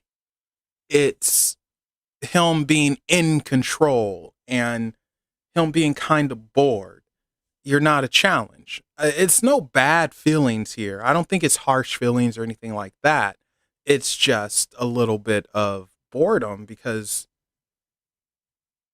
you're not a challenge. You have to present yourself in a certain manner. It's like, some people may not agree with this in this modern world, but men are hunters and he has nothing to hunt. And it's sort of boring and the mind wanders elsewhere. He needs to be challenged. He needs to see a reason. Those fangs and claws need to be sharpened. He needs to go, oh, you know, he needs that. And that's not being relayed, I don't think. I think there's just a bit of boredom and the mind is wandering, which takes us to the Knave of Swords and the Two of Swords. A lot of swords. With the Two of Swords, that's about choices. And usually it's about not wanting to make a choice. And the Knave of Swords is attention, getting attention, gaining attention, whether it's right or not, I don't know, but choices and attention.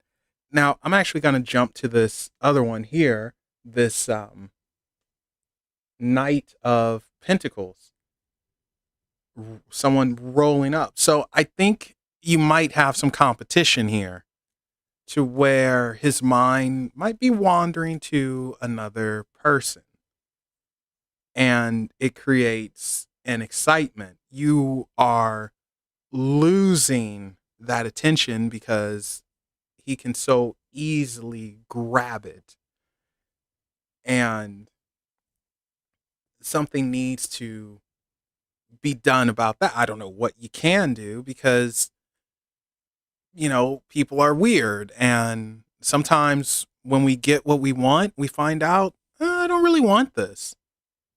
It's not always a good thing. It's not always a bad thing. It's just we're fickle. And when we get something, it's like, well, maybe I want something else. It's hard to satisfy people, but it feels like his mind is on legit something else. It's no bad feelings between you. It's no hatred. It's no, I want to throw you off a cliff. No, I think it's good stuff, but sort of boring. It's like, let's change it up. Let's be exciting. Let's introduce something different. Instead of going to the mall for some ice cream, let's make our own ice cream. Or let's let's do something we haven't done before. Let's go on an adventure. That's what it feels like. More needs to be done, and his focus though, like I said, it is on something else. Like, I don't know if he's studying or if it's another girl or what, but his mind is elsewhere. It is a focus, and it is something else that has come into his life that, he's sort of thinking about putting his focus on. I almost want to say it's for the future. And it's not that he means to ignore you or anything like that. It's just more excitement is needed. Like, got to do something different, change something up just a wee bit. You don't have to go totally out of your comfort zone. Like, for instance, this is just as an example. If you wear pants all the time, well, switch it up to a skirt, just to change it up a little bit. So if you're always just meeting at school or a library, like, let's change it up, man. Like, let's go to a park, let's watch some stars, let's make some ice cream or some cheeseburgers or whatever. Something needs to change because he's just not seeing you as a challenge, and it's boredom, and that leads to his eyes going elsewhere, his focus going elsewhere. And that focus, like I said, it could be a new person who has entered, or it could be a subject, something that he's trying to study or get. And that's just where the focus is. You're not out of the picture. He doesn't think badly of you. He doesn't hate you. It's just, if you want that attention, you have to do something for it. You have to change it up a little. But yeah, so there you go, Sin. There you go. Whoop.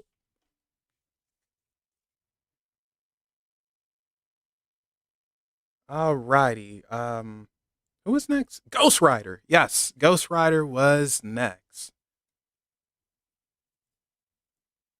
All right, Ghost. Let's do it.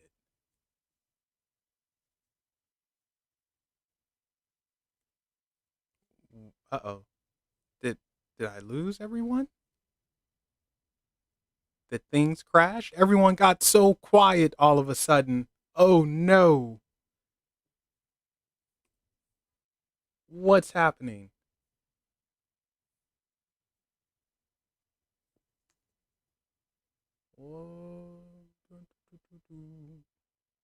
Oh, there you are. Okay. Oh, gosh. I don't know what happened there. Everything is just like frozen. Okay, so Ghost Rider, you want a general. Got it.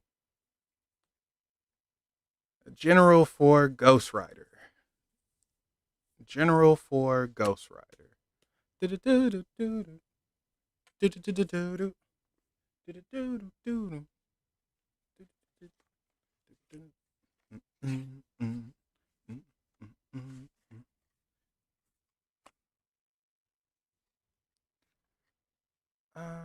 know what? Let's go back to the Lost Hollow.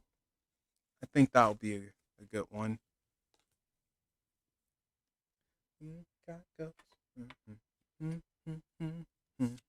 Who you gonna call? You guys know what song has? Oh yeah, no problem, Dragon Dancer. You have a good one. You guys know what song has been stuck in my? Well, I won't say it's been stuck in my head, but I was thinking about it last night, and I'm pretty sure I was singing it in my sleep. I don't know why I'm saying. You guys can you guess? I mean, you'll never guess. But oh, no problem, Paranormal Witch. But take a guess on the song. Hint: Lionel Richie sings it.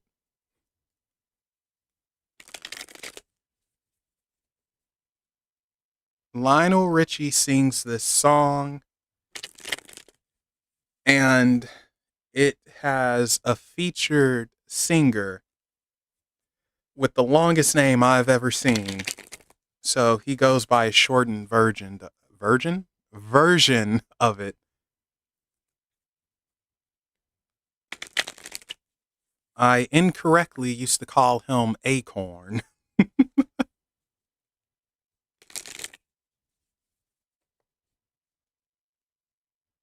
Can anyone guess the song?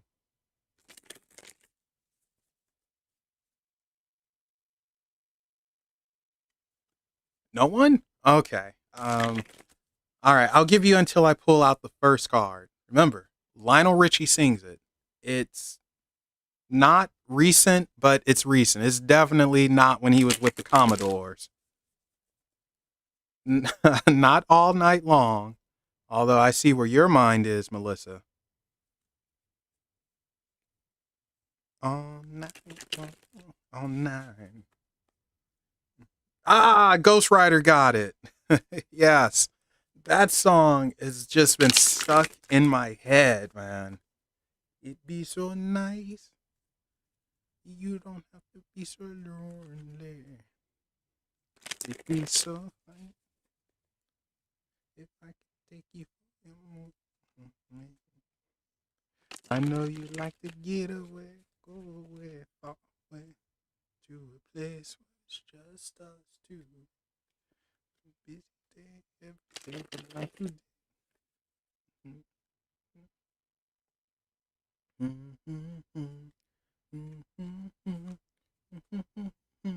I have no idea what inspired the earworm. Unless you're talking about the, I call them pincher bugs. Oh gosh, what are the names of them? I think they have ear and a earwick or something. Ear something. All right, here we go. Let's see what we got.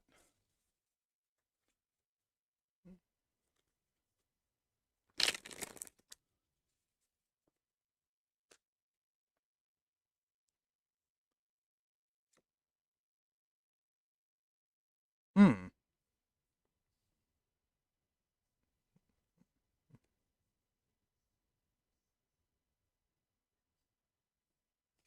Okay. Ooh, one of my favorite cards.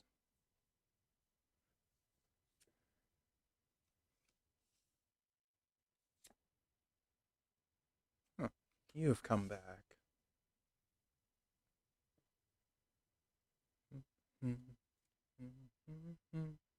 Mm. God, I love this strength card. It is so beautiful to me. Temperance. Huh. All right. So, as usual, we pulled 5 cards for you. And let's try to get them more so in the picture here. There we go. So, we start off with the 4 of Cups. And in this deck, the keyword is luxury, but I don't always go with the keywords. Now, interestingly enough, right next to the Four of Cups is this cool Papa Joe looking son of a gun, the King of Wands. He looks so freaking cool in this deck, I gotta say. Now, the King of Wands is literally that, being cool, calm, collected, letting things just happen, going with the flow. And the Four of Cups is paying attention to what you have, what you can get, and not necessarily what it is that you want that's out of reach. It's almost like being humble. So I think you're going to have opportunity to show up for you, but it's not going to be grand opportunity. It's not going to be a $100,000 job, but it could be a $50,000 a year job, which isn't bad, and it's always room for growth. And that's sort of how you have to look at things. It's embrace what comes to you, take what comes to you with this King of Wands in particular. It's manifesting what it is that you need. It's been heard, but you just need to relax and let it come to you. Don't expect it to be right in front of you. Unfortunately, it never works that way, does it? It's not going to be right in front of you, but it is going to manifest in the way that you need it to. And I think that's what this Four of Cups is really trying to tell you. Like, just because it's not a gold bar doesn't mean it's not worth its weight in gold. Ooh, I like that. Hey, I like that a lot. So you are manifesting. You do have something coming to you. Could be a job, could be a relationship, could be your magic, whatever. Either way, you got some mess happening. You have it coming to you. It's just not coming to you in the way you would like or prefer. And why should it? These things never come to us the way we want. I want a freaking Corvette C8 ZL6, and I'm going to get that car in the next Forza Motorsports video game. So you see, it really depends on how you view things and your outlook. So it's like you need to change your perspective, change your outlook, and not only will you obtain more, but you will realize what you actually have. And interestingly enough, it's going to add to the luxury of what you have. So it's just like, yeah, be cool. Be cool, just be cool, let it happen, let it come to you because you already put it out there, and walk around like you own it, like you already have it. Like, that confidence needs to be on display, it needs to be shown. And that takes us to the King of Swords, which came out earlier today. And the King of Swords is cutting through BS, cutting through nonsense. Although this almost feels cautionary because it's right next to the Three of Swords. This is standing up for yourself, but at a risk. If you stand up for yourself, if you want to know the truth behind everything, make sure you can handle the truth, because oftentimes the truth is never fun, and it's not something that we want to face because it hurts. The truth hurts, and it can break us in so many ways. Like, I know a guy who was adopted, and he wanted to know who his real parents were. Well, I say real parents, his birth parents. And it was like, are you sure you want to know this? Because, what if they're scumbags or something? Like, do you really want to know the truth? And it turns out, yeah, they were scumbags. They were big time druggies.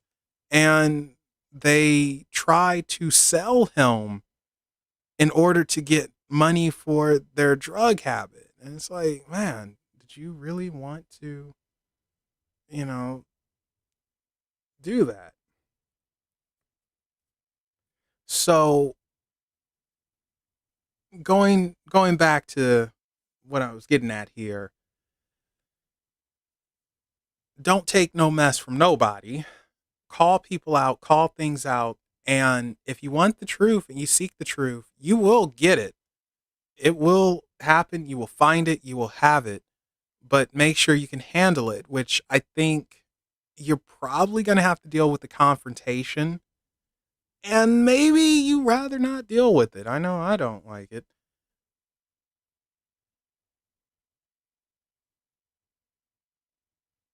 Well, I didn't adopt him. It wasn't me who adopted him. Good Lord, no. But are you asking how he is at the He's cool at the He's fine. He's good. It's just when those type of things happen, at that very moment, it's a slap in the face. But usually, with the right people behind you and around you, people actually care. You could get through it. But he's good. Don't worry. Um, yeah. So opportunity for the truth, opportunity to stand up for yourself, cut through the BS. It's going to be there, but so is the truth. And the truth can be harsh, it can hurt. So make sure you're ready for it with that Three of Swords. It almost feels like if you seek if you seek the truth, if you seek to know, if you seek to have an understanding, you will get it, but it could mess your head up. So just be prepared. And finally, the Strength card. I love this card. It is so beautiful to me. Strength is our confidence, and you have confidence emerging. I don't You guys can't see this, but I just did my arms in a very weird way, like rise up. Rise up. Can I get an amen? Like, I don't know why I just did that, but anyway, that's what it is with your strength, your confidence. It is a rising up. It's not only a rising up, but it's you coming into your own and being stronger than whatever you were, facing your fear. So I want to say that it's time for you to face a fear. And yes, this is probably going to open the door to some truth, but it's time for you to face a fear. Whatever it is that you're afraid of, whatever something is that's holding you back, it's time to face it. Now, I don't mean do something incredibly crazy to start off with, let's not go skydiving right away. But it could be walking in public at the mall or something. Like, that's doable. It's time to face that fear and prove to yourself you can do it, strengthen yourself, have that inner confidence. For me, I'm partially agoraphobic at this point. I hate going outside. I don't like it. I don't, ugh, for reasons. And one of the hardest things for me to do is go out when people are out there so I can cut the grass or something. Recently, I've been working on that. I've been doing better, but like baby steps into something huge. And it feels like it's time for you to face the fear with the strength card because you're emerging, you're growing and finding this confidence. And it's like, yeah, man, let's punch through a wall. No, let's not punch through a wall. You're not the Hulk, but let's punch through this fear. Let's get strong. Let's be better than what we were yesterday. And having that confidence helps you know that whatever magic you're doing, whatever you're manifesting, whatever you're trying to seek, will come to you. It's almost like it goes full circle here. So, Ghost Rider, it feels like this is about growth for you in two capacities. One way is to not take anyone's mess and unleash your confidence, unleash your strength, challenge yourself, and face a fear. And when you do that, though, truth will be revealed. And it might not be a harsh truth. It could be something like, wow, this was nothing. Why didn't I do this before? I feel great. I actually like this. Oh, look, I'm an adrenaline junkie. Go figure. Or, it could be a harsh truth if you want to know a secret or, the secret of the ooze or the Illuminati or something. That could be a little harsh. But the fact of the matter is you had the confidence, the strength to do it. And on the other end, it's allowing things to come to you at its own pace and having that confidence, having that knowledge that you are going to obtain. It's not going to happen the way you want it, but it is going to happen and it allows you to appreciate what you do have even more. So be cool like this guy. This dude is so awesome. Seriously. Such a cool King of Wands. But yeah, there you go, Ghost Rider.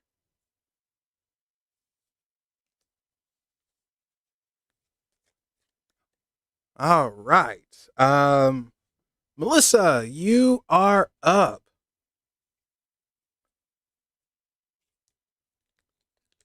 I don't know about MVP. Let's not go that far, but you're welcome.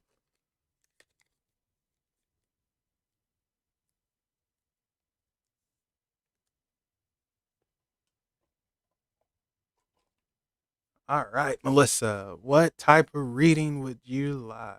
General. Okay. You know what? I had a feeling you were going to say love, and in my head, I was like, man, we're gonna get freaky with her. We're gonna use the tarot sexual magic. So, and I'm pretty sure your milkshake brings all the boys to the yard. They're just afraid to ask for some. Oh, wait. Well, that's not right. Ask for some, ask for more. Well, I guess you have to have it first to get more. I don't know. Maybe you're not shaking it right. Shoot.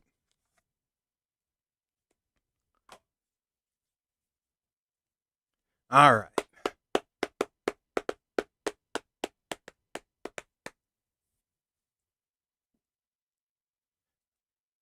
All right. This is for Melissa, the other male. That's what I'm going to start calling other male. Go. Oh, that's terrible. Uh, I'm sorry. I don't know. I'm a weirdo.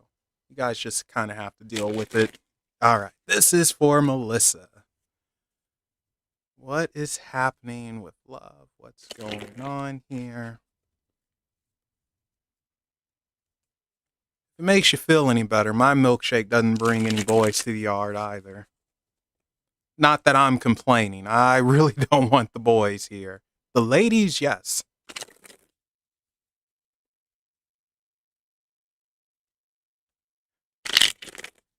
All right. This is for Melissa.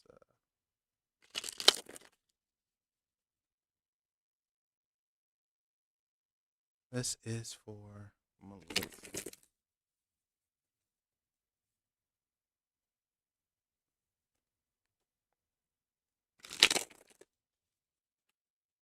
Okay, let's give it one more go.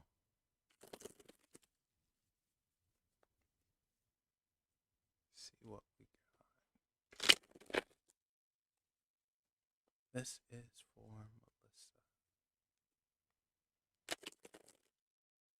Melissa. Ooh, that didn't go right. Uh oh.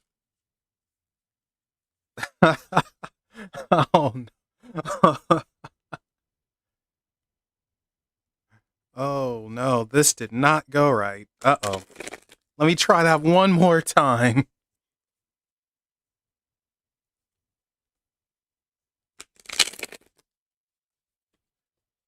Here we go. Let's see what we got.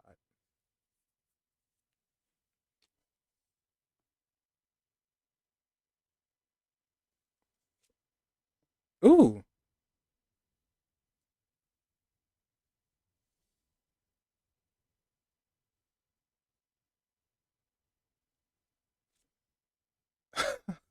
Okay.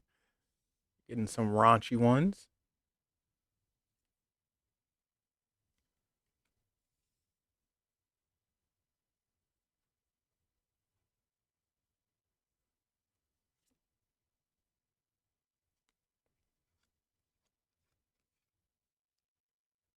Boy, this card, it just keeps coming up. Okay.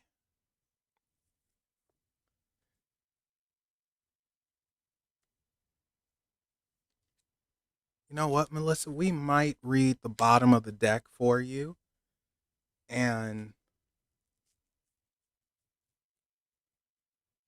I wasn't going to, but I actually think it's significant in this case. Wow. Wow. Huh. I don't, oh no. Okay, so I'm caught at a crossroads here. I don't know if I should add these cards to the deck or to the drawing or not. They are significant pools, but I don't know if I need to add them. I'm going to check real quick, but oh boy, man, you might have it worse than me, and that's saying something. That would be oh okay. Let's see what we got here. What is yes? What is no? Oh, wait a second. You're not from my side, are you? Oh no, this is Daisy. What, you like Melissa? Really? What, she has Faye around her? Okay. Wow. Is she crazy? No, she's very sweet. Innocent? No. Okay. Well, anyway, are these cards, should I add these five extra cards that, no. Okay, so they're not for her. They're just scary. Yes, they're for her. No, they are not for her. No. Okay. All right. All right. So happy. Okay. Let's clear that up. Yeah, those were, man, you had five major arcanas here, and I was just like, huh, okay. But no, they're not for you. So let's get to this. So we start off with the Five of Pentacles. And when it comes to love, Pentacles are, oh, 1 second, I'm stretching. There we go. Pentacles are about sensuality and really feeling things, but it's also being picky and stubborn. But I don't think it's a bad stubborn. This Five of Pentacles is saying that you are looking for something specific.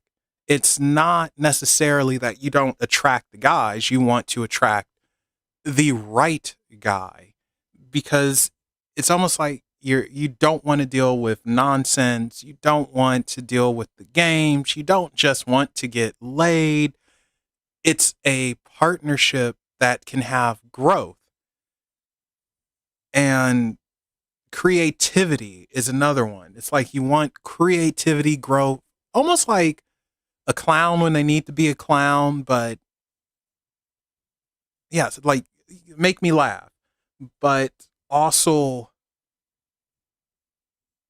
having those correct feelings.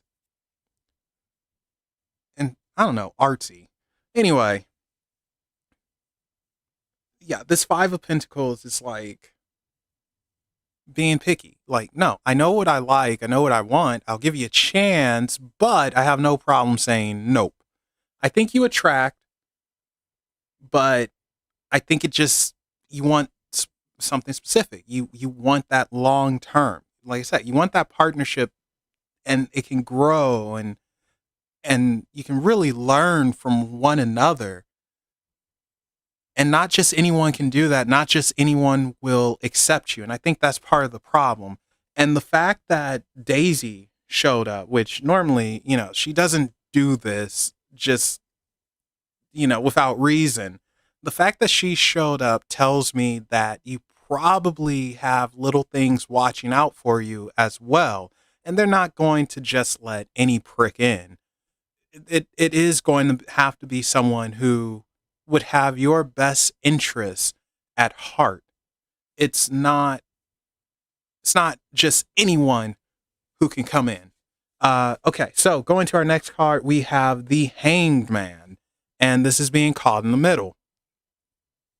Right next to the Hanged Man is the Three of Cups or chalices, whatever we want to call it. Same thing. So the Hangman is weird in this deck because it is being stuck in between. Oh, hey, doll, welcome back. It is being stuck in the middle, not going forward, not going back. It's almost like you were in a relationship and you know what you won't take again. Like, I don't know if the guy was a snake or a prick or what, but it's like, no, I won't take this again. But then it's almost like, well, I attract the pricks. So it's like, gosh darn it.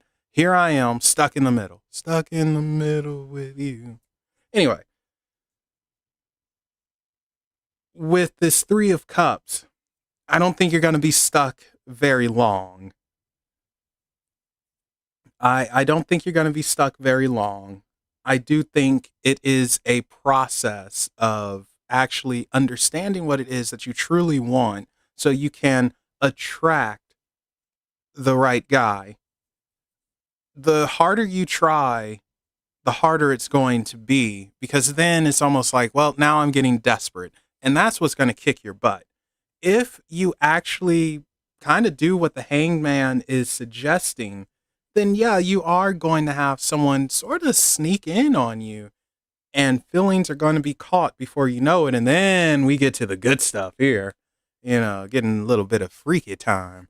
So with that Three of Cups, that celebration, the emotion though, it is an emotional connection that hits if you just cool your jets a little bit and just allow things to work their course. Now, here's the funny thing, because they say you got to put yourself out there if you want to get something, which is very, very true. But there is a right way and a wrong way of doing it.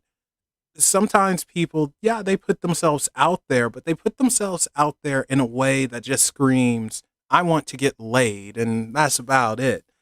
And that's the problem. You have to put yourself out there in the correct way, the correct form, and then just let it happen. So I do think you got someone coming. It's just not at this exact moment because you're supposed to be just sort of hanging around so you can develop and understand what it is you truly desire. Because I don't know if you're 100% sure you know what you truly desire and want in a partnership. And you might not be actually at that point yet because it almost feels like you still have some growing to do. Maybe not emotionally exactly, but just growing in your life still. You still have work to put in. But if you just slow it down a little bit, hang around, you get to this Three of Cups. You get that love, you get that connection, you get that growth, you get some freaky time, all of that, and then some. And it is a genuine connection. And that actually will take us to the High Priestess, that intuition. Going with your instinct, trusting your third eye, your psychic ability, that inner voice, conscience, whatever you want to call it, spirit, the universe, heck, the cat. You need to learn how to listen to yourself better and not doubt what it is that you hear when it comes to love, attracting, seeking, hoping to be chased, or maybe even chasing. You will be pointed in the direction that's for you. And the crazy thing is you're going to probably fight it. Like, no, this isn't what I want. Well, and then it's going to be like, no, this is exactly what you want. It's just not in the package that you wanted. That's the problem. You know, you're going to, oh man, wouldn't that suck? Like how I mean, could you imagine, like, oh my gosh, this is everything I wanted in someone, and they're not very attractive. So now we're on a whole other debacle. Like, does beauty matter or does personality matter more? And I mean, like, I'll be honest, man. I do like a girl with a nice bum. And if she doesn't have one, well, I can get over it. But come on, who doesn't like a girl with a nice bum? So anyway, going back to this high priestess. Sorry, this is following your instinct, following your gut feeling, and it will lead you to the correct place because this comes from within. However, you need to develop it more. You need to trust it more because I don't know if you trust yourself the way you should trust yourself. You need more development. Again, you could be emotionally fine, but for other reasons, you just might not be there yet, which is why that hangman is there saying, nah, just, be cool. Just wait a little bit. You'll get it. You'll have what you want. Chances are, I think you're going to meet someone before the end of summer. I want to say that I'm not going to say, oh yeah, you're going to have a man by the end of summer. I'm not going to say that. I am going to say that I think you are going to meet someone. It doesn't mean you're going to get in a relationship, but I think you will have a crush if you don't already, and it will go both ways. It's just, will they make a move or are they too shy? Or are you too shy? There's a moth. Go away. Oh, okay. Sorry. There's a moth. Go away. Anyway. Yeah, okay. So you're probably going to have to work on that just a wee bit because, you are going to have to put yourself out there just slightly, but in a different way. You don't have to wear some revealing clothing or literally shake your bum or nothing like that. You just need to go out there and try and see what you like and make little moves, just a smile, a wink, a wave, hello, good day, goodbye. Uh, just something small. And then we have this Three of Pentacles, which it has been just coming up over and over and over. So this Three of Pentacles is, again, normally two's a party, three's a crowd. But in this case, it feels like space and work. So I don't know if you are in the correct space right now. I don't know if you need to move or if you're going to move, but you're not in the right space. Maybe it's the area. Maybe it's just you're in a bum area. So I don't know if you're gonna move or what, but it's this little moth is driving me crazy. Now I don't kill moths. I like to just let them out, but this guy keeps flying around me. What was I saying? Yeah, I don't know if you're in the right space just yet. It just doesn't feel like you are. And again, you still need some growth and you have to work on yourself more. Otherwise, you're going to be taken advantage of if you haven't been taken advantage of already. That's the concern because it almost feels like the right guy could come in, sweet talk you, and then leave you. And I think you take things to heart. And when you're hurt, you're hurt. It's no getting over it quickly. I mean, then of course you're like, I'm gonna curse you, you son of a monkey's uncle, and then all the craziness happens. But you got to work on yourself more. Not at the right space just yet, but I think you have potential to meet someone before the end of summer, little crush. If you kind of take a step back, but also just very little changes to put yourself out there. Again, nothing too crazy. no revealing dresses, no actual shaking your bum, no getting drunk in front of people, nothing like that. Just being yourself, but a bit more noticeable. And that way he will come to you because you do have someone coming. It's just a matter of when, maybe even how, they might skydive and fall in your car or something. And it'll go from there. So there you go, Melissa. You got someone coming. It's just be patient. Don't be so desperate. And it's okay to be picky. Oh, well, start. I don't want to say start making your move, but just start being noticed. Darn it. Just insert yourself. That's all you got to do. Just insert yourself and he will come to you. Just be noticed a little bit. That's it. But yeah, there you go. You're welcome. Ball, you're next. If you're still here, which if you are, thank you for sticking by. And if you're not, well, totally understandable. And then after Ball, it's Doll. And then after Doll, it's Scarlet. If Scarlet is still here, she might have said, "Man, Mel, you're taking too long. I'm out."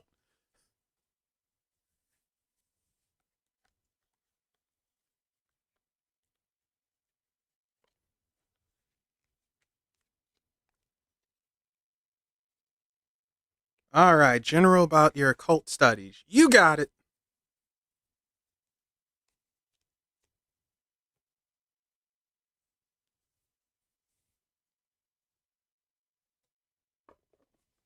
Uh, huh. You know what? Uh, I think I'm going to use the Thoth deck for you, Ball. Of course, this also means I have to get up to get it, and I'm lazy, but oh well, we'll do that. All right, let me get up, get the Thoth. Give me 10 seconds. Oh, well, don't give me 10 seconds. Just give me a few minutes and I'll get it because somebody's going to count and be like, it wasn't 10 seconds, Melvin. Oh, oh wow, my knees popped.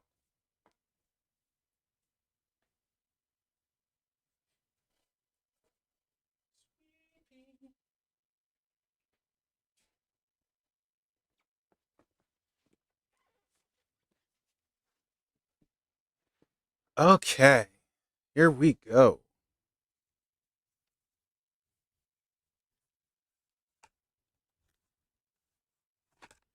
You know what? I haven't used the Thoth in a good minute too, so it'll be nice using this again.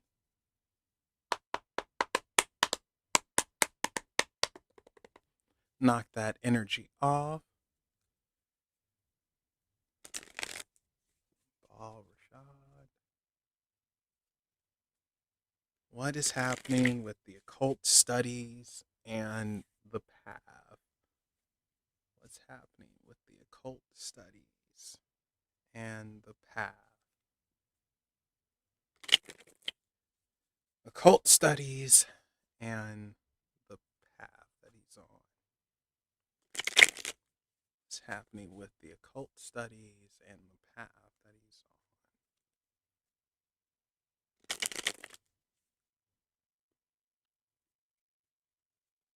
What is happening with the occult studies and the path he's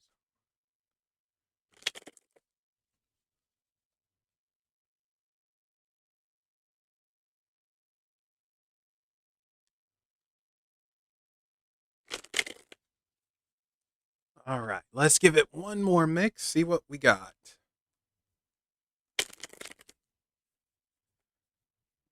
All righty. Okay.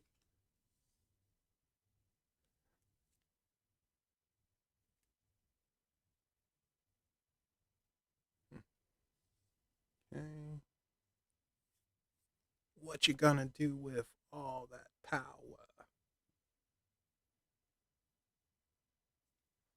All right. Who are you, princess? Princess.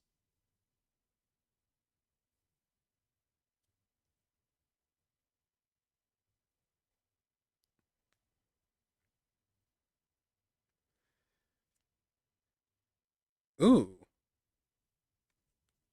adjustment. And finally, oh, all right. Wheel of Fortune. Okay, so darn, got Judgment at the bottom too. All right, so ball. Let's freaking do this. All right, so the four of coins or pentacles, whatever we want to call it, disc is what came out first. And the keyword is power. And this is sort of like Afro. I think it was, yeah, I think it was for Afro where I said it's time to show your hand. Well, the same thing here. It's actually time to see the progress that you have made.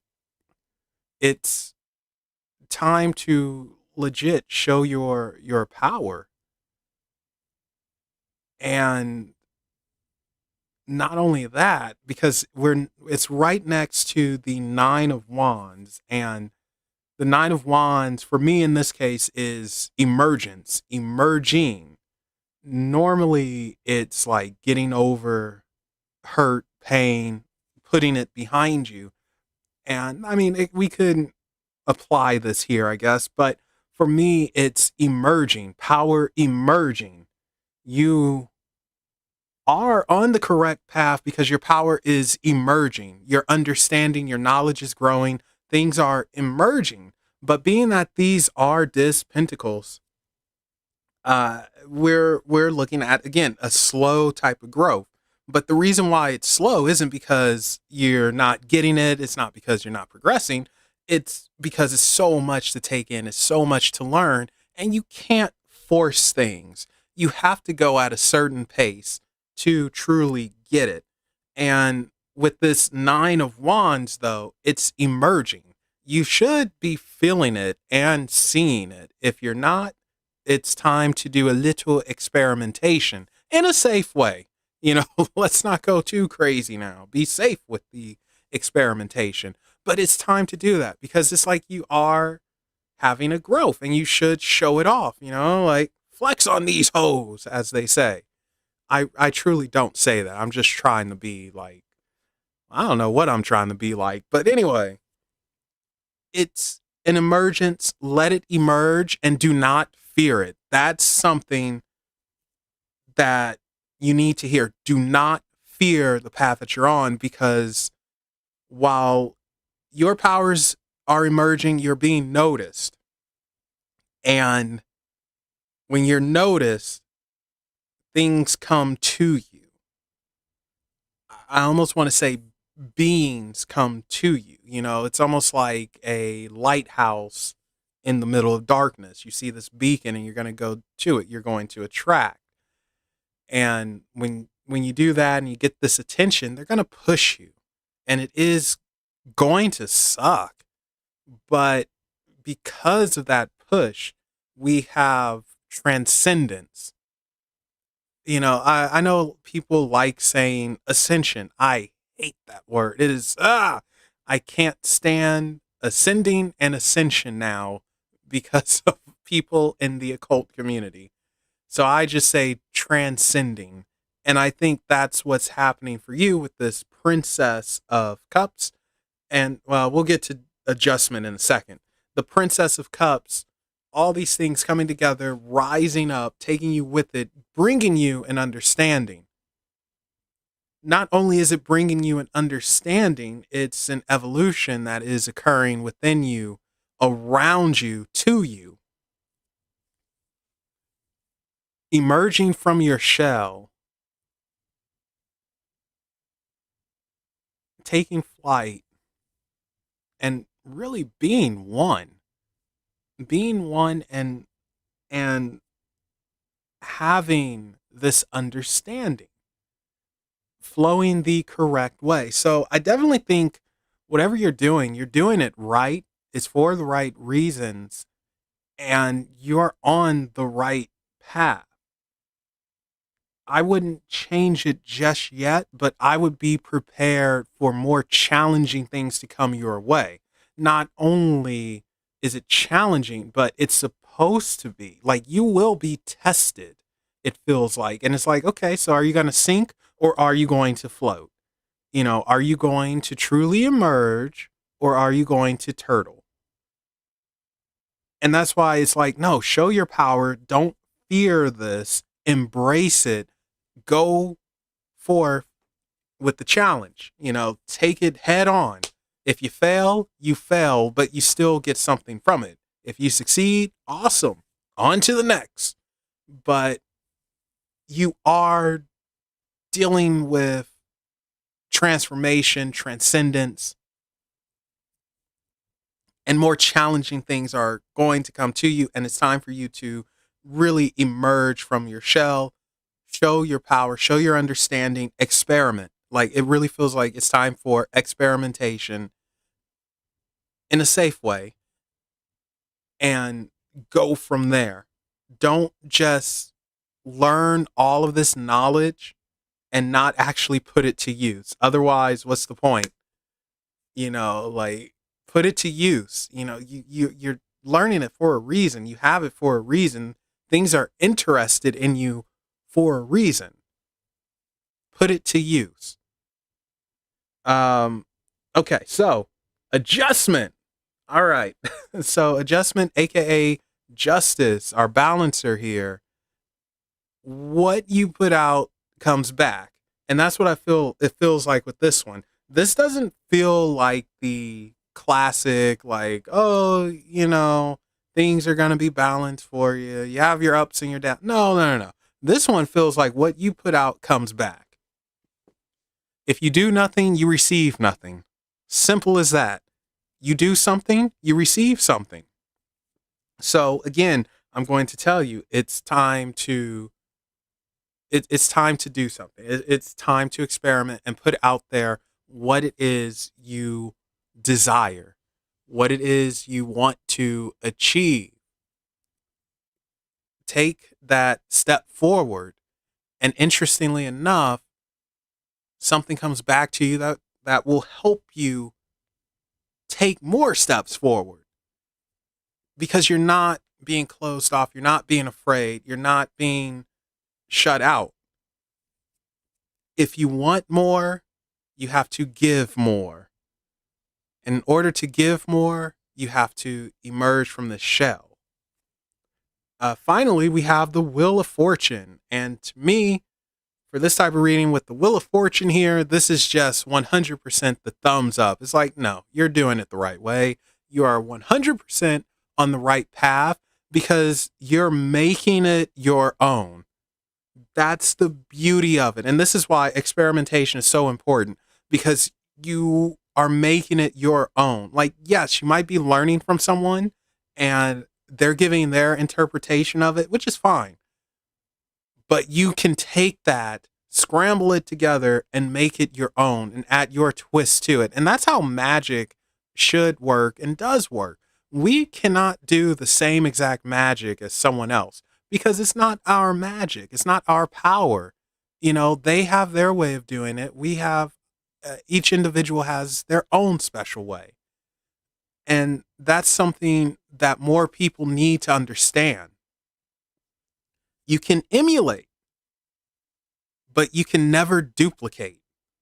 You have to do it on your own, create your own, and go from there. Even if you mess ups happen, whatever. You'll learn what not to do. But you have to create and do on your own. Experiment. Like, that keeps coming back to me. Experiment. That's your homework. Experiment. I don't know what you're going to do, but experiment anyway. But yeah, going back to this Wheel of Fortune, you are definitely on the right path and you need to continue forward. Do not leave it. And you will see improvement upon improvement, and just keep going and make it your own, though. Make it your own and add your twists to it. Add your understanding to it. And, you know, you're good to go. But yeah, there you go, Paul. Oh, all right. So you're one of Curtis's guys. All right. Behold the body of the one true dragon, the scales that binds all of us. You have to know, you have to understand. It's more than what you see. I love Curtis.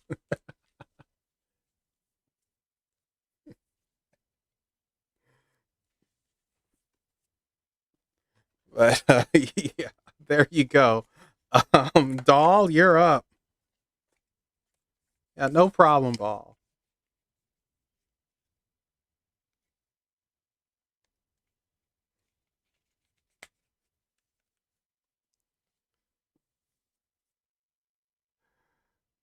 Oh, Doll, did you vanish on me? Did you?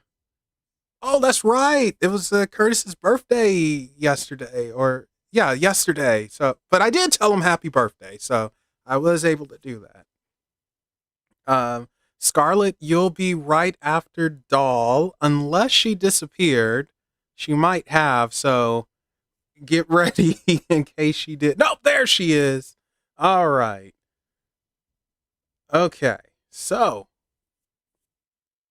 Scarlet, you're after Doll, so stick around unless you can't, which is cool. I'll just, message you. But let's see.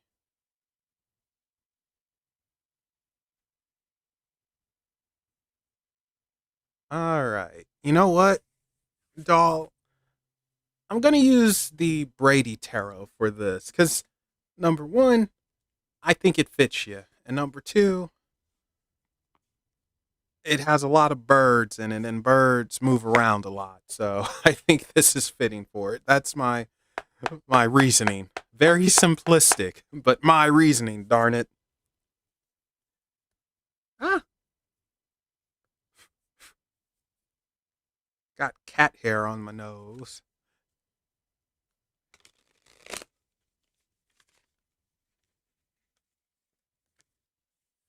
All right. This is for doll. What's happening with the major move? Is there blockage? Is there just interference in general? Is it not meant to be? What is happening? Whoop, with the move. What is happening with the move?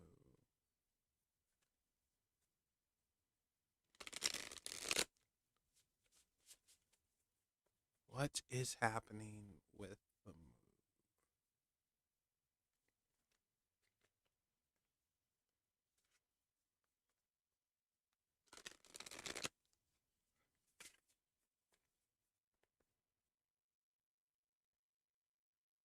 Well, I'm sure you look good, Gray, so no worries there.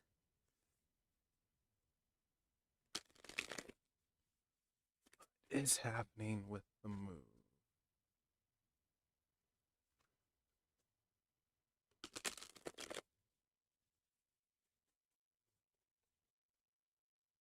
All right, let's give it one more mix. And for some reason, they're popping off fireworks.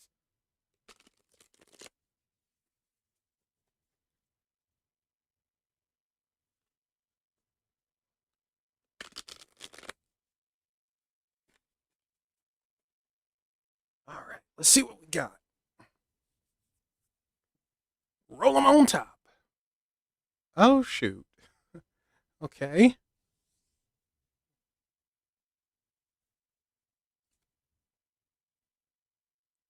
Okay.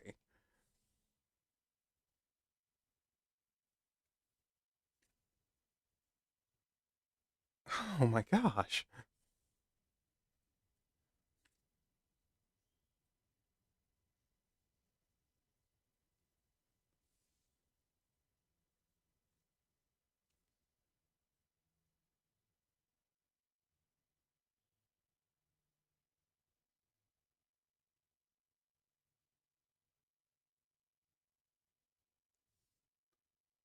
What? I think we're going to pull one more for you.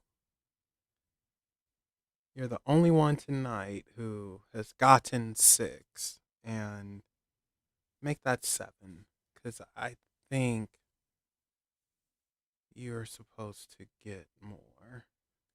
It didn't feel like five was for you.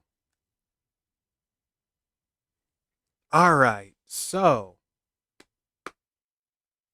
let's get into this. To start off, we have the tower. And, the tower is total collapse. And that might be what you're dealing with, a total collapse, which is okay because the tower puts us at our beginning foundation. So we're having a do-over here. You are back at the starting foundation. That's not a bad thing. That's not a bad thing at all. It's like, okay, we're back at ground zero or level one, whatever. Like things are supposed to collapse right now so you can have a way to rebuild. So you can just get rid of what isn't helping. And we can see the tower as a boundary that needs to be destroyed. And it is getting destroyed. It is going to come crumbling down. And, so you can have that foundational start because that's what you need. You need a foundation, and the one that you're working with, it's not right. So there is a crash here. After that, we have the father of feathers. And this is letting it happen, letting chaos ensue, letting chaos rise, not necessarily contributing to it, but it is happening. So you can have, again, this reset and this foundational refresh, this foundational rebuild. It's supposed to happen. Things are supposed to go terrible for you. And you do have boundaries here that's stopping you. So it's almost like, yeah, let them burn down. Like, let everything crash and burn so I can have nothing holding me back, holding me here, attached to me. It's almost like you have attachments, like a chain that's on a collar around your neck, and it's stopping you from proceeding. Like you get a little bit of leeway and then you're pulled right back, which I know how that feels. Get back here. You got to get through that. You got to break that freaking chain. It is an attachment that you just have to say goodbye to. And I think that's the burning of the tower, the destruction of it. It's an attachment you truly have to get rid of and say goodbye. Easier said than done, but it just feels like you got that attachment there. Like, then that's creating this boundary, this obstacle that you can't freaking get past. So yeah, let it burn. Let it burn, let it be destroyed, and that way you can have total freedom. Nothing is holding you. And that takes us to, oh, I can't really tell what this is. What is that? The five of horns? Yeah, the five of horns. Loss. Yeah, like it just feels like everything has to die. Die is a harsh way of putting it, but everything has to just be destroyed. This five of horns is almost emphasizing that because after a fire, after a flood, after all this stuff, usually there is new growth. And you are not having that because the old growth, that old energy has not been destroyed. It has not been decimated.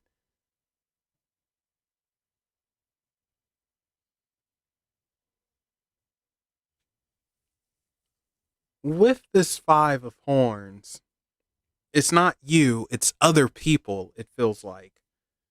other people taking from you, other people that's blocking your way. That might be your attachment. It's time to destroy them. I'm going to sound like Curtis in a second. You need to destroy them, decimate them, decapitate them, burn them up. You know, sorry, that was very loud. I didn't mean for that to be that loud. But you are going to have to let them lose everything so you can get away. Because it's almost like they take from you, a taking. That takes us to the son of roots. And this is where things are now starting to look up. After this loss, after this destruction, we're, well, as you can see, the son of roots there is a mole, and it's burrowing underground, getting some worms and stuff. It's like, oh no, I'm out of here. I think when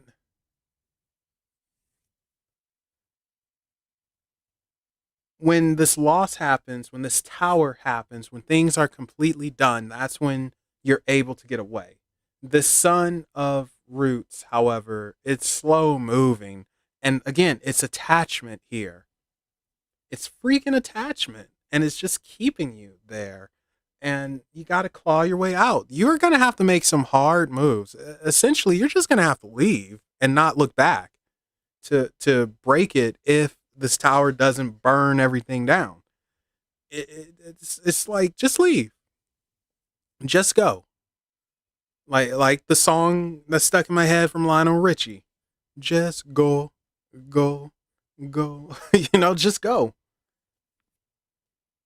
Make sure all your mess is together, but just freaking go. Because this attachment is not going to leave until it's destroyed.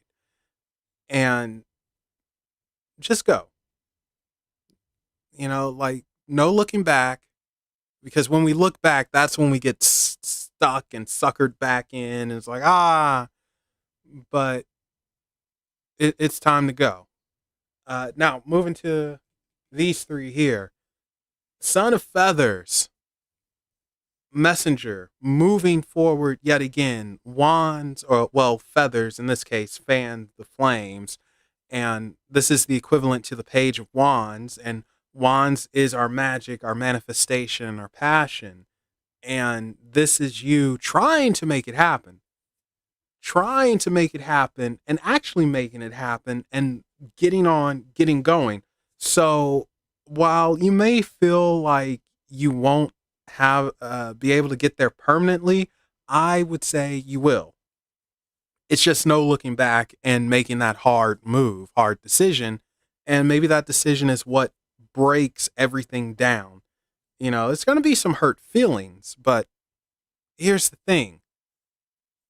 Do you put others' feelings ahead of your own when it's putting your life on pause, when you can have better? So yeah, if you have to RPG that tower, that obstacle, do it. People are going to be hurt regardless, but at least you'll be on your way to happiness. And that's what I feel like with the Son of Feathers. Like, you're putting it out there, opportunity is there. It's just you taking that step. Now it's time for you to just say, I'm done. I'm doing it. Let's go. And then it leads to this Two of Horns, union. I mean, we can say love, but instead I'll say it's coming to terms, finding that middle ground, finding that truce, that agreement.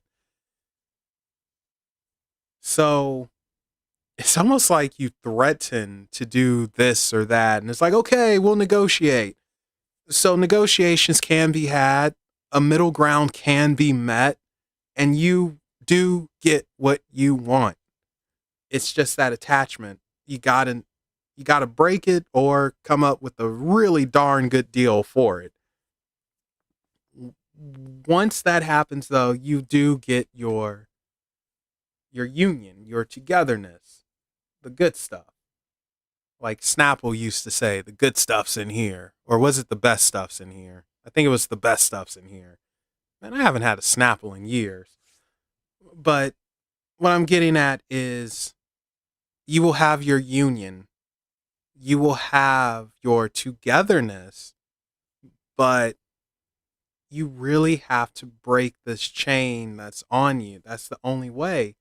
And that's when it's like, okay, now we'll come to the negotiation table. Otherwise, you're just sitting and waiting and waiting and waiting. Nothing gets done, nothing happens.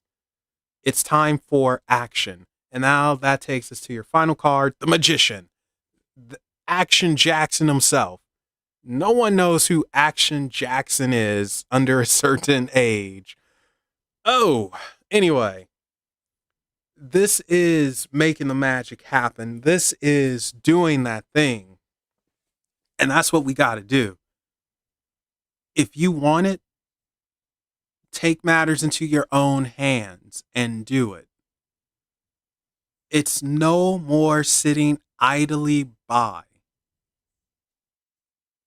It's been too much sitting, hoping, praying, waiting. It's time for action. And that's what I feel like with this Magician. It's time for action.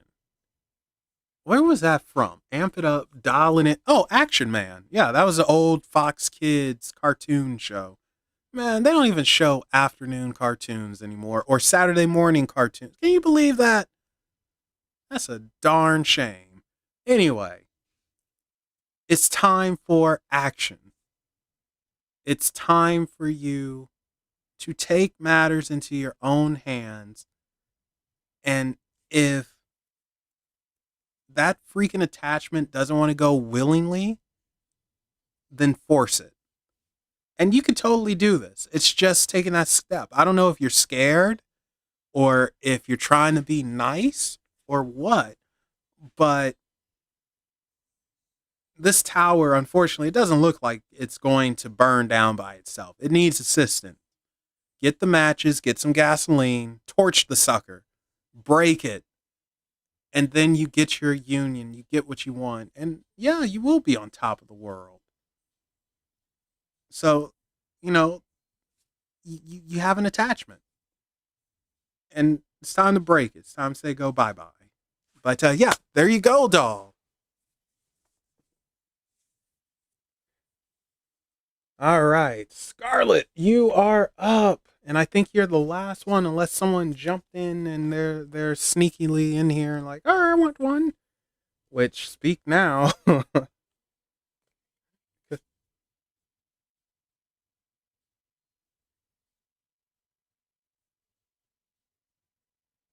uh, I don't know about suddenly, but I do know that you have to do more yourself in order to break this. And whoa, scared me half to death. Someone just popped off a giant firework. You have to do more to really get it going. You cannot sit by. Whatever you do, don't sit idly by. Claw, scream, stab, whatever to break this attachment. All right, Scarlett, what type of reading are you interested in having?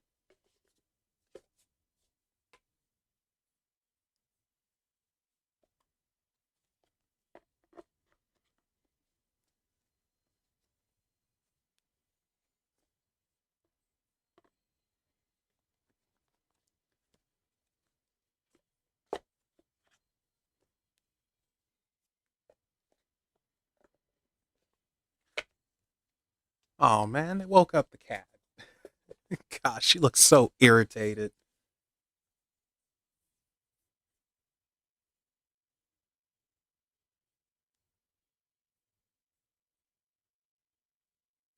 Oh, okay. We will all right, we'll just see whatever comes out. All right. Uh I'm thinking for you, Scarlett. You know what? Let's go to the Gilded Tarot. Oh, big stretch. All right. Let's see what we got here for Scarlet?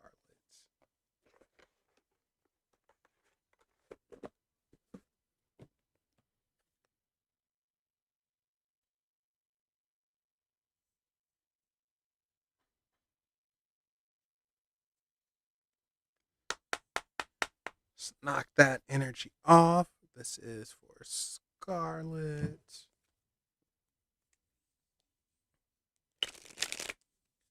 This is for Scarlet. What do you have to say for her? What does she need to know? What is happening? See, that's how I know I like you guys. I've been on for 3 hours.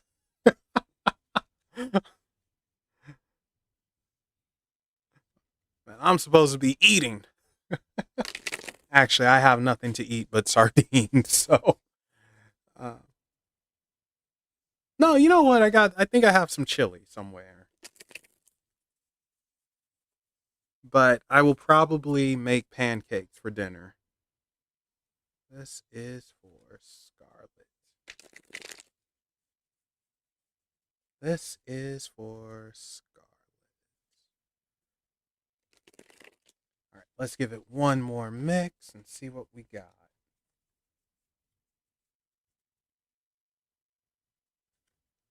See what we got. Ooh, that was a good one. I like that. Ooh, okay.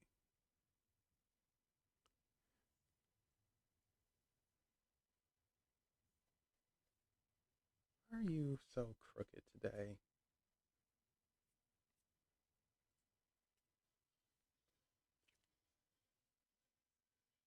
Ooh, hoo, hoo.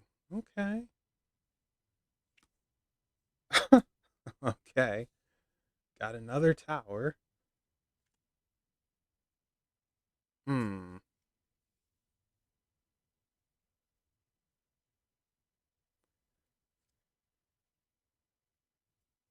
You know what? I'm wondering, should we pull one more for Scarlet or no? I don't think we have to. I think this will do.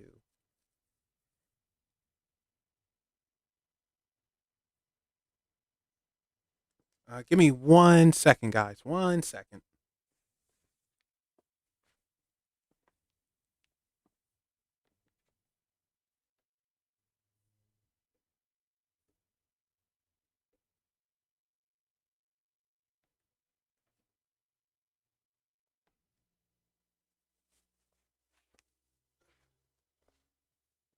Okay. So let's do this. So Scarlet, to start off, we have the Ace of Cups, and like I considered the aces gifts from the universe. Cups being water, emotion, how we're feeling, where we're going, where we're flowing. But this one is very interesting with the eye there, and it's almost like coming into your own ritual wise. So I don't know if you started a new, whether they say current or not, but it is understanding yourself more, I want to say, and being more open to energies than what you were before.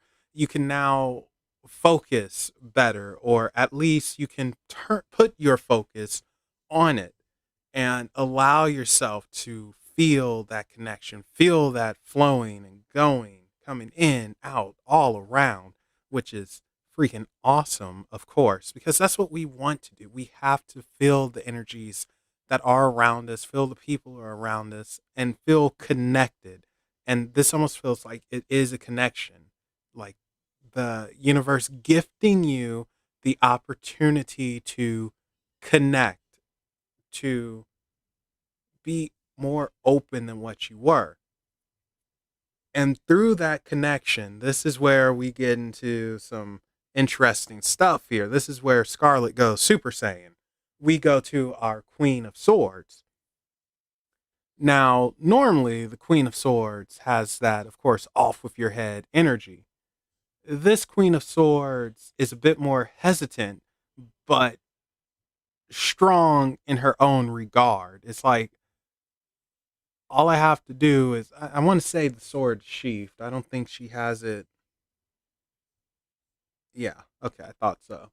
So the sword is still sheathed, meaning that it's not ready to slice off a head yet. It's like you get one chance only. And this is you becoming into your coming into your own and learning how not to take people's mess. That is one of your lessons. It's learning to say no. And you don't have to be mean about it. Sometimes when people say no, they're awfully mean about it. And it feels like in this case, it's like, no, you can say no. You can trust your intuition, your instincts, because you know when something is off. And it's okay to say, no, I'm not feeling this. No, I'm not liking it. No, no, no, no, no, no, no, no, no. And if they refuse to take no for an answer, then you could take that sheath off and get nasty. It's like I said no. That's when you let the black girl out in you. Anyway, um, it is coming to an understanding of knowing your own strength, really, and allowing that to come through more and not being so understanding. Like you're probably too understanding. It's like, no, just say it one time and that's it. Don't be so understanding because people take advantage. Even if you're aware, they take advantage. So say no. Oh, congratulations. Way to go. Uh, but yeah, say no. Now, this is interesting because we go to two other things, and this almost feels like a warning for you. The Tower and the Five of Wands, conflict, destruction, just annoyance. Now, I don't see betrayal or being backstabbed, but this conflict and this tower and going back to square one. This feels like it is drama that you can be caught up in, even though you don't want to be a part of. I would very much recommend you steer clear of people trying to draw you into their own conflict. Don't take sides. Don't say like, "Oh yeah, I feel." No, just this is where just say no comes in handy. Like, nope, leave me alone, leave me out of it. You figure it out because it looks like it can bring you down. It can hurt you in ways.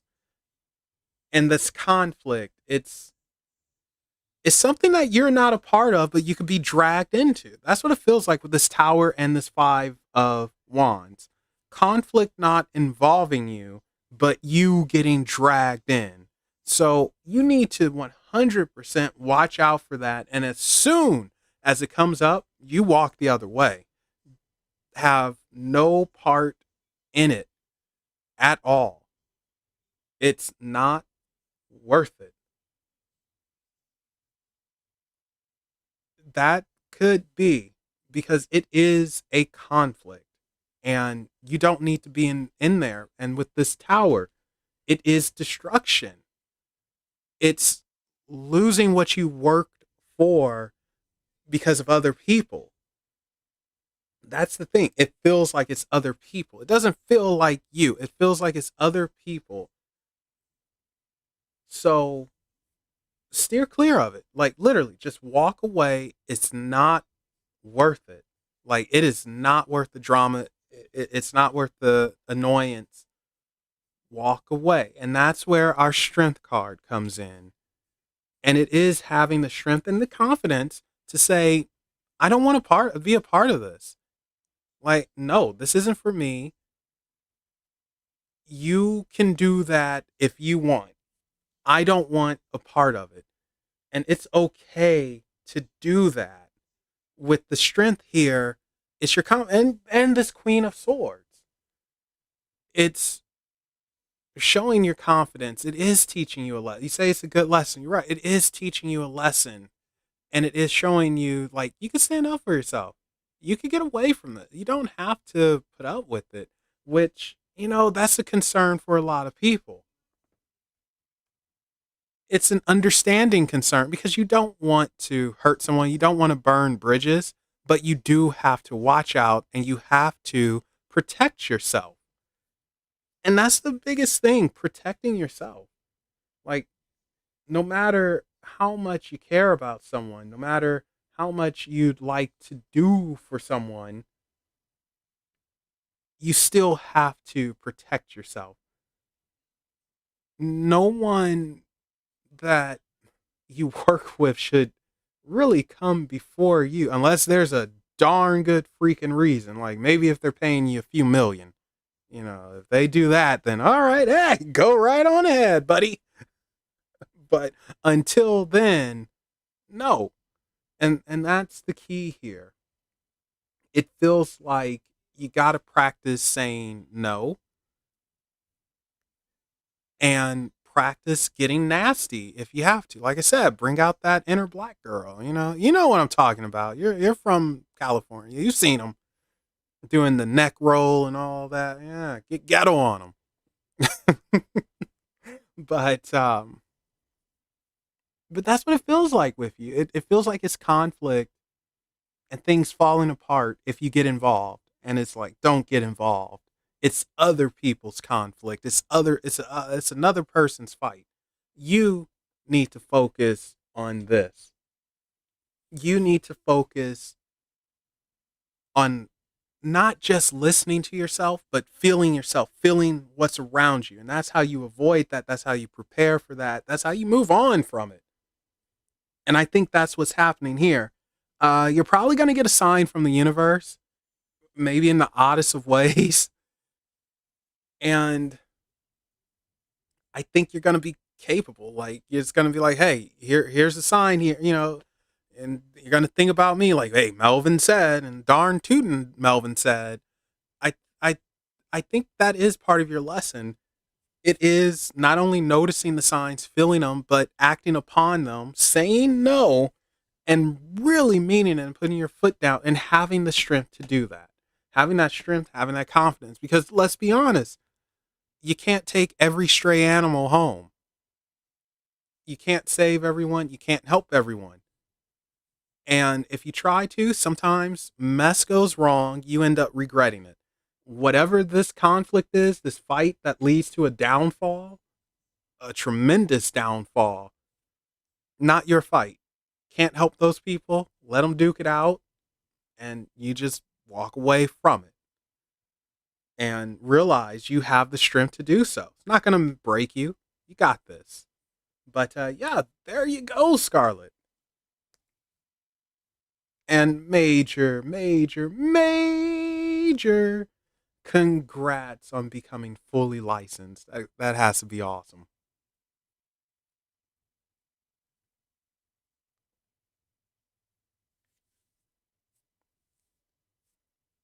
And you know what? I think that's everyone. Yay! I got through it. It only took 3 hours. Oh gosh, how funny.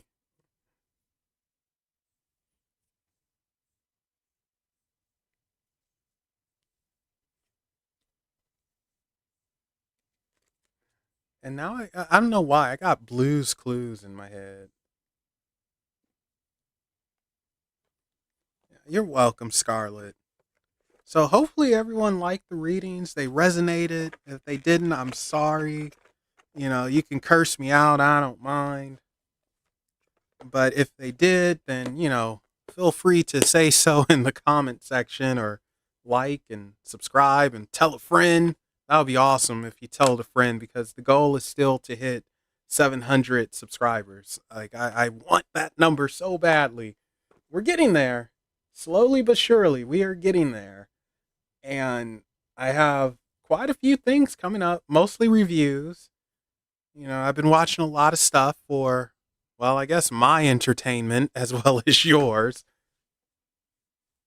And Oh gosh, it is one review that I really don't want to do, but I'm going to. But I really don't want to do it. And I already said that Monday I'm recording with Bonnie and Niema. So that part 2 and 3 of Ash versus the Evil Dead. Hopefully, I can get the editing right so I can put it on YouTube. If not, then it stays an Instagram exclusive for right now. If you haven't seen it, definitely go to Unexplained Possibilities Instagram and check it out. It's pretty fun. At least I think it's fun. I don't know. I'm crazy to begin with. And let's see. Do I have anything else to announce? Uh, well, not really. I'm writing another book, but I think I already said that to people before and all that good stuff. So, yeah, this is a good place to end it. Thank you all for hanging out. Really appreciate it. And don't forget to follow Unexplained Possibilities on Facebook, Twitter, Reddit, Instagram. If you're interested in a private reading, feel free to message me on Facebook, Twitter, Reddit, or Instagram, or in the comments, whatever. It's hundreds of ways of getting to me. And yeah, I don't really have a close for this. So I'm just going to say, everyone, take care, be safe, and see you next time.